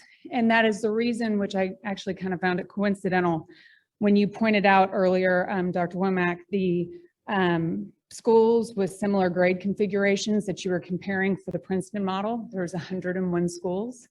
There are currently 100 other schools out there that have already gotten rid of the mask policies, so it can be done. I appreciate the feedback that the administration sent out regarding next school year's plan. No masks, optional mask, I should say. Returning to a 8-period day, no virtual learning, all things I feel are extremely important for the mental health of our children going forward. But it's stated in that email that it's based on current health conditions as they are today. I don't say any reason why we can't tell our kids that they can be optional at school wearing masks. It's an option for me to wear a mask when I go out in public. It's an optional for everyone out here. There's no reason it should be any different for our kids. I got up and spoke, articles and referenced doctors and tried to do all these things that I thought would make a logical decision. My 8-year-old was hospitalized for 3 days with a severe asthma attack. Not because he had coronavirus, not because he had COVID, he had the common cold. My 7th grader just had a huge outbreak caused by a bacterial infection that the doctor basically said could probably be from wearing a mask. There are other things that our children are dealing with, and I would really love to have the opportunity to have all of our kids line up, because out of the 556 signatures, 240 of them are from students.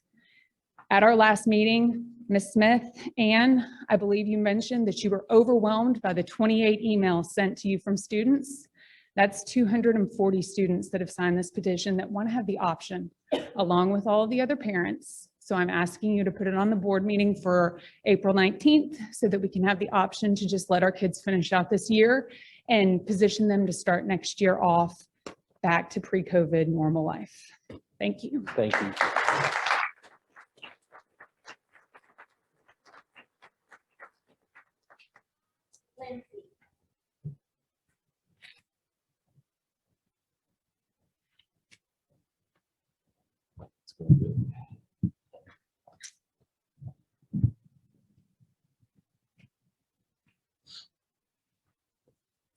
I don't think I need to address the elementary or my thoughts on that. I think that's pretty well documented. So I'll just kind of leave that one alone.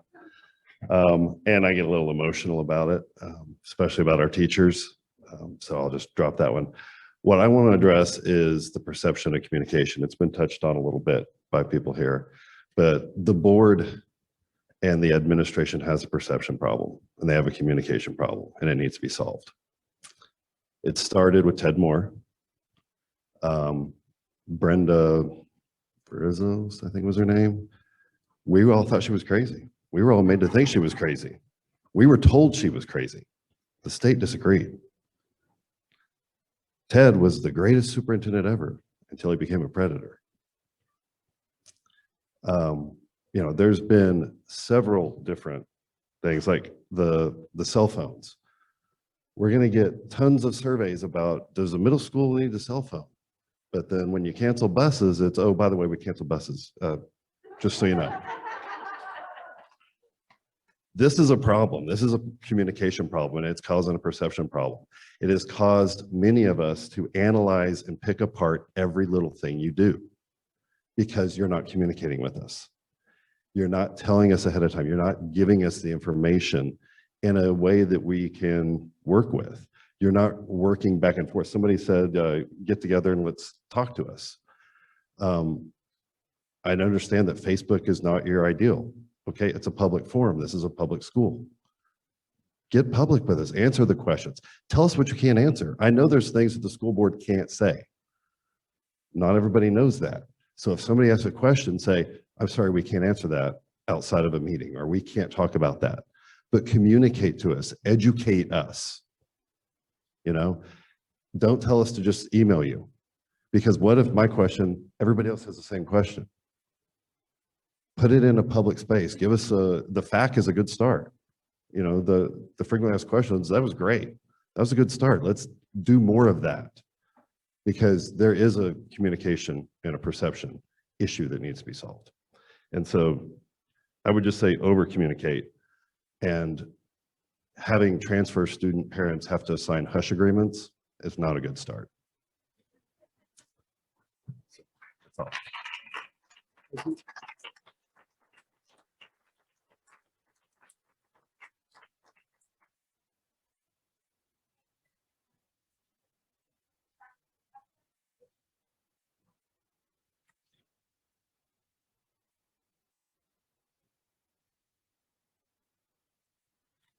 Hi, I didn't come all prepared. I don't have a speech written. I applaud all these Puster and Hart parents that have done all that and have all the numbers. Because they're fighting so hard to keep their schools as normal as possible. I'm coming just from a little bit of, I am coming from emotion of Lovejoy Elementary. We moved here and Cynthia Brugge sold us our house in this neighborhood. We bought it so that we could walk to school with our kids. And I am just appalled that it wasn't even an option to keep our school. The one school that the children can walk from the neighborhoods to here. The big portion of them don't have to have the bus services, and that's the one that's taken out. And it wasn't even talked about. And so now I have 5 children, and we already go to 4 different schools. I have a baby at home still. There's still, listen to all these people that have these kids in the preschool program. There's a lot of young families. And our church population has almost doubled this year through COVID with young families. So I don't quite get how these numbers aren't matching up. But my baby is crying in the car for 2 hours of commute every morning and every afternoon as I'm going back and forth already. Our one break in that commute is in the middle of the day, when I get to walk my elementary kids to and from school, be outdoors, and we can get to enjoy that walk with our dog. And so I just want you to know that I'm a real person with real emotions that's not even an option to be talked about. So I just want you to be aware of these many families that do walk around and do have this wonderful school. I remember when we moved here, we went to the new student orientation and heard a beautiful presentation about the pride here, the red school, the penny that's buried in the sidewalk, that whole story. And so it just blew my mind this wasn't even an option. And so I just wanted, appreciate your time and just to hear that this is affecting these families. So thanks. Thank you.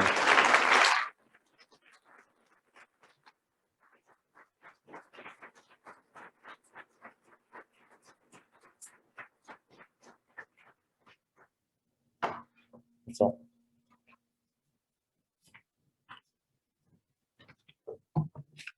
Womack, any comments from you before I turn it over to the board for comments from them?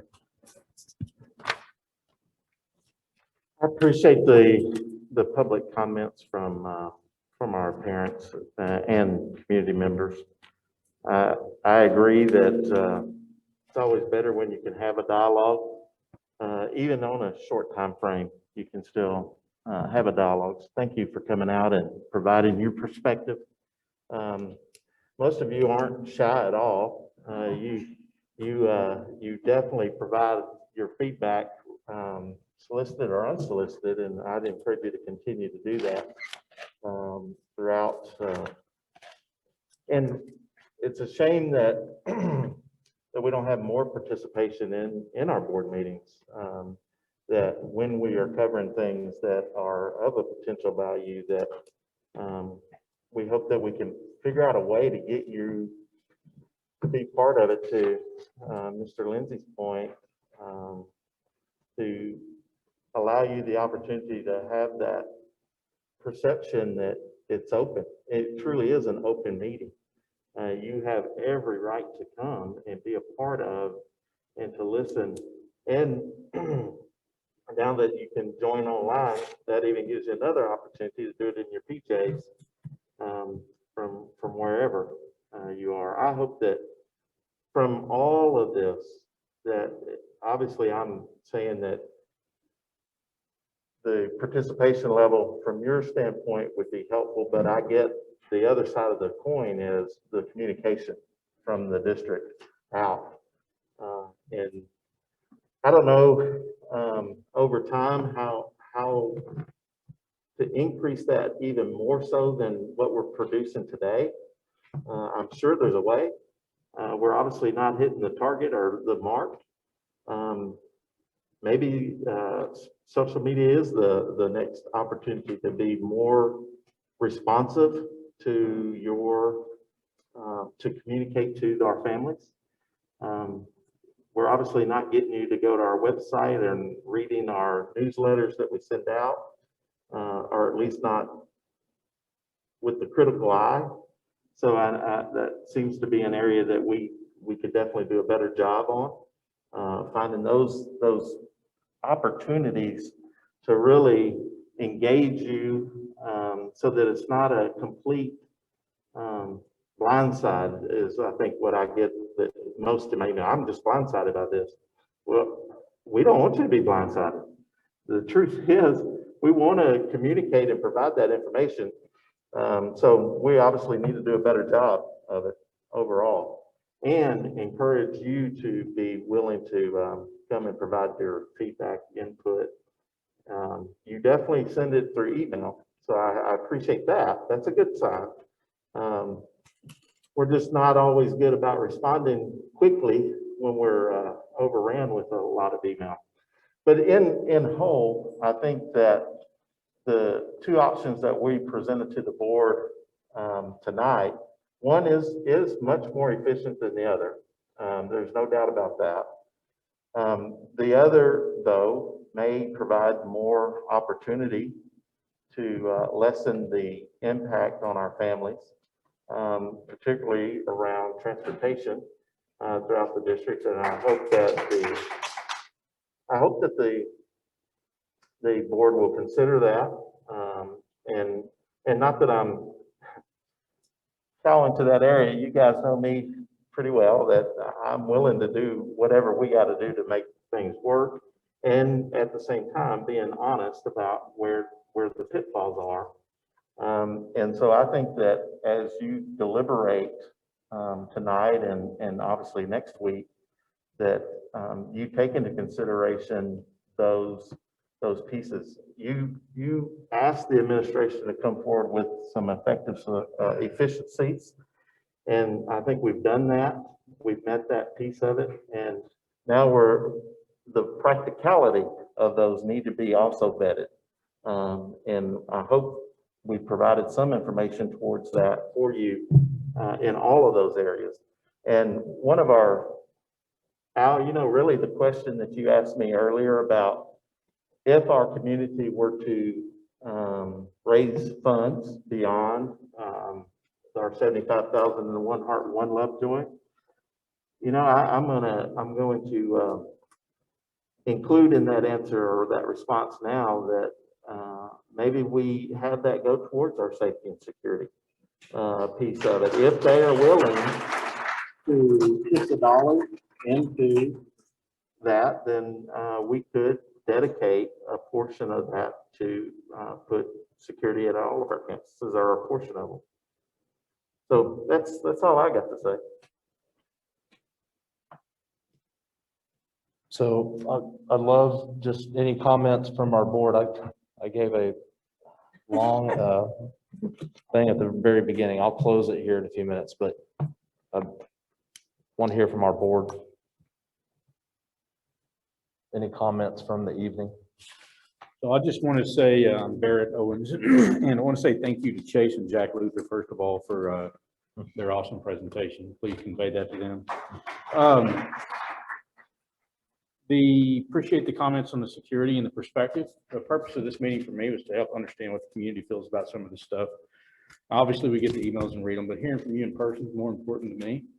It's also better to have a dialogue in person than it is through other means. So I appreciate that. The perspective on the traffic and the school structure was appreciated as well. The giving opportunity and, potentially supporting security is a great idea. One thing I would say to you all and for you to share with your neighbors is we need information timely. And the problem with the voluntary, interesting. And the problem with the voluntary giving is we don't know the predictability of that. So if you intend to give or have it in your heart to give to that, I ask you to do that as soon as possible so we understand what that number looks like. Otherwise, we don't have the ability to budget with it. And for it to be effective, we need to know now. So the foundation does a great job. They have the One Heart, One Lovejoy Fund, I believe is what it's called. Yes. And you all have the opportunity to give that at your leisure. It goes directly to support the school district. And the foundation does an outstanding job. So they could use your support. It's a team effort. We're all a team here. I have 3 kids in the district, like many of you. I've lived here 15 years. I bleed for this district. And I'd encourage you to help us with that to the extent you can. And if it's in your heart, then make that happen as quick as possible. Other than that, just thank you for coming and sticking it out. Public meetings are painful for all of us, but at the same time, it's the world we live in. It's the way we have to communicate in one way. And so you sticking it out and giving us your feedback is important to us and it's helpful. So thank you.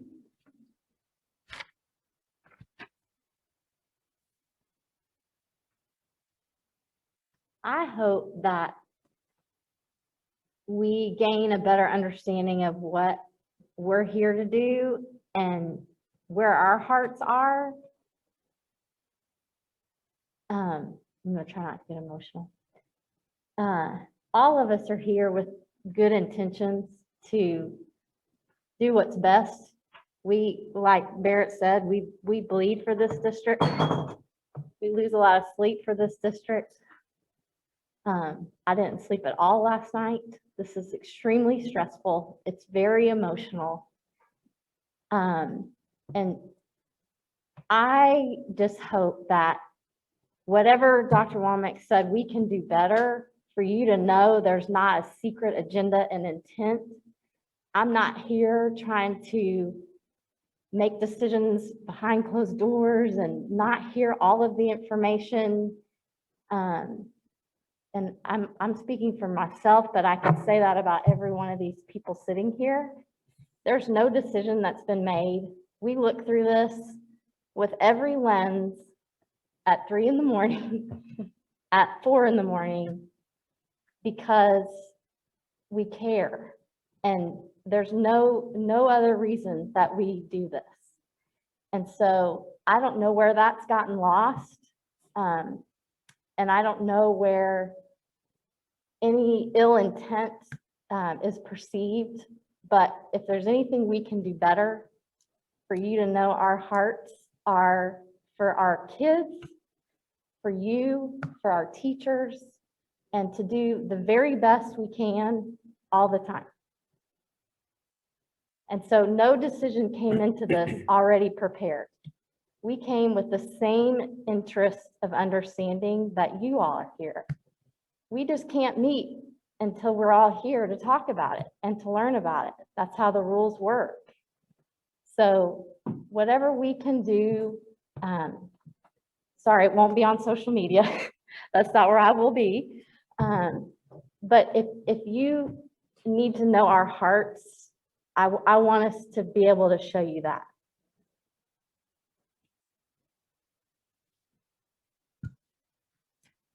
Marvin?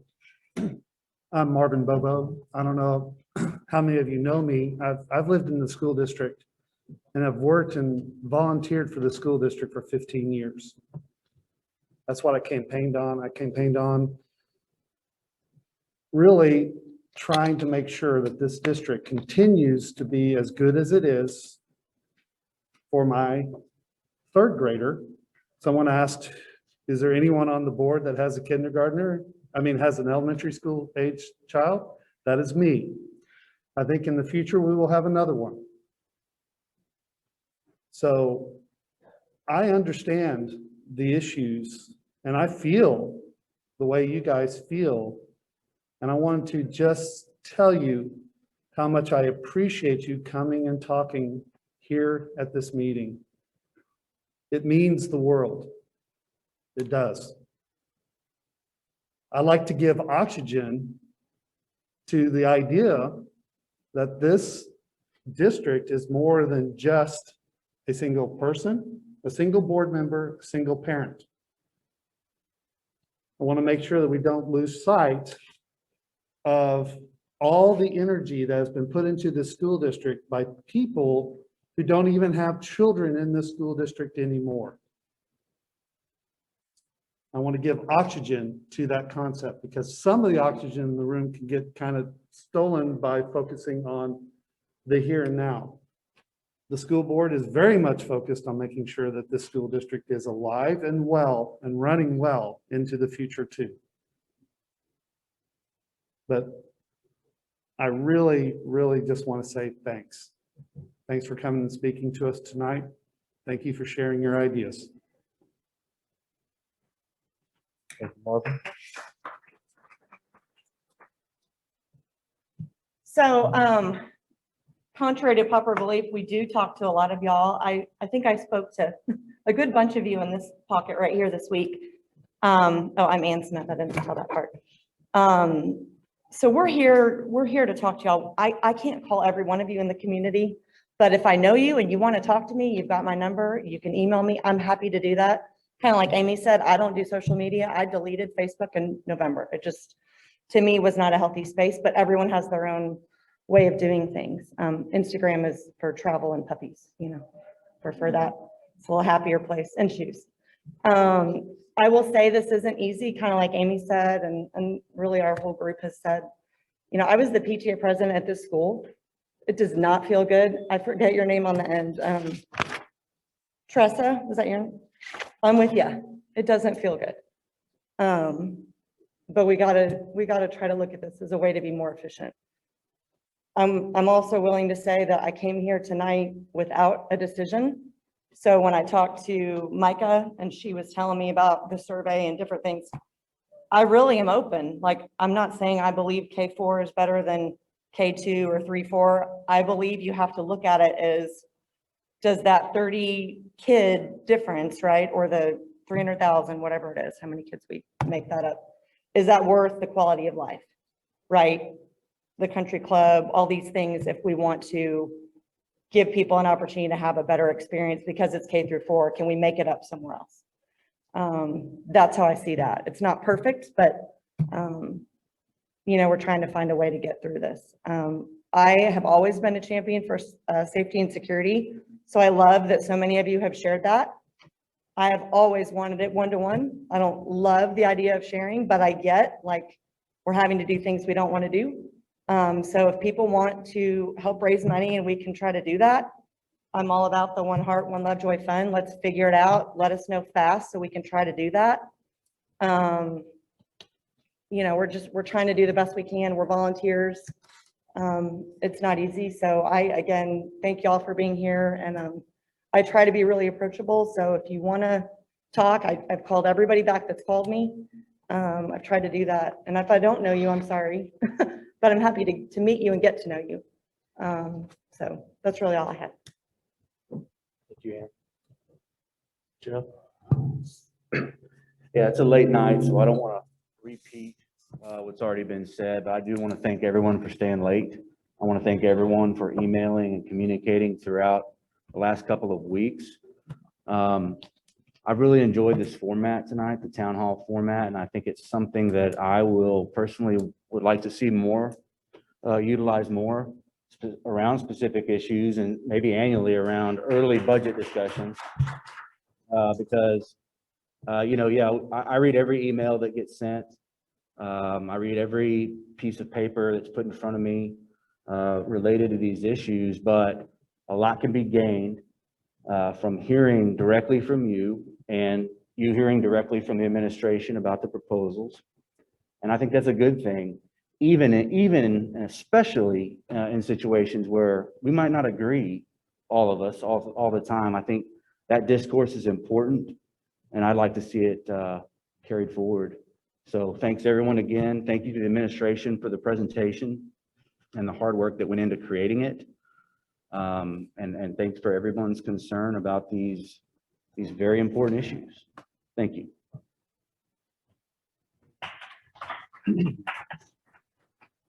Al? Okay, yeah, thank you all very much for coming. I am actually, after 9 years and I'm guessing 150 meetings or so, I'm gonna be rolling off here. And I don't have elementary kids because our kids have all come through the system. So my youngest now is a junior at the high school, and I can't wait to get back to real school, this fall. That's just, that's gonna be so important, I think. But Jason James is going to be taking over my spot here pretty soon. It's got young kids, and this board is going to do a terrific job. I think I'm not going to repeat everything that's been said, but I think they're going to listen. I think it's so important, and this meeting has been great. I've gotten to know some of you tonight that I didn't know before, just listening to you talk and speak, and that's been terrific. So I have complete confidence in. We're going to figure this out. This district is so good. I am so proud to be part of this community and have been here for a long time. And I have the utmost and 100% confidence that it is going to continue to be a phenomenal district. So thank you all for coming tonight. I really appreciate it. Thank you. Thank you, Al. I'll close just again. So thankful that our community invested time to share your thoughts, opinions, your suggestions. We've gotten hundreds of emails over the last few months on numerous topics. And we want you to know we really do appreciate it. We might not always land exactly how you want us to land on a decision, but know that there is thoughtfulness that goes into it. And we do try to look through all lenses. And I trust, because I know exactly how they feel up here around, the decisions have not been made. And I think through my history on the board, that's always been the case. We want to look through every angle possible. And one of the most important angles is our parent community, also our teacher community. I was with 7 teachers on Saturday. I talked to 7 different teachers in Lovejoy Saturday. And just about a variety of things. And we've got such a special group. And so the comments around taking care of our teachers and spending time, letting them know that you care, different subject, but they have been through hell the last year. And so they've taken it from every angle. And so support them. We do, you do, and we've got some of the most special ones. Tressa, your comment around this district or this school, I can tell you personally, I mentioned it in my opening comments. I went to kindergarten to 6th grade here, when it was much, much smaller. I think I kissed my first girlfriend behind that curtain over there. I learned to do a lot of things. I had Christmas programs where I was singing from this exact stage. This place means a tremendous amount to me and my family. And that's so making any kind of change that we potentially could or is not easy. It's not easy. So just extremely thankful for our community. We do. Al, you're spot on. And Al's done such a tremendous job as a trustee for our district, and he's spot on. We have such a great opportunity in front of us. That's what Lovejoy is about, is rallying around challenges and figuring out a way. And it will always be all of us in it together. We tasked our administration with find us the most efficient ways to get to close our gap. Doesn't mean that we go with the most extreme, but we need to, our community, we owe it to our community to try to look through as many lenses as possible at all of these issues. And so just know that our board does care. We'll continue to do that. I don't have, as far as kids, I have a kiddo's second year in college. I've got a senior right now that's gone through a really interesting senior year. I've got a freshman daughter, but I also have a third grade nephew in the district. And I'm the head coach of the third grade Lovejoy team, 7-on-7. Chad, you know, 7-on-7. So try 13, 8-year-olds with 7-on-7. It's not easy, but I love those kiddos. And any decision that we make, whether we have kids that are directly impacted, we understand your plight and we understand how important it is to you. So just know that. So with that, thank you to our administration. You're not tasked with an easy hurdle to help us try to maneuver around. So we will continue to get better. Dr. Womack, thank you for your comments around that. Continuous improvement, I can tell you, is a cornerstone in Lovejoy. We're not perfect. I mentioned it earlier, but we've got a lot of work to do on behalf of our community. So your administration, thank you in advance for all the heavy lifting of any potential changes we're going to have to make. So again, thank you. And thank you to our community. With that, any other comments? Okay, thank you again. Meeting's adjourned.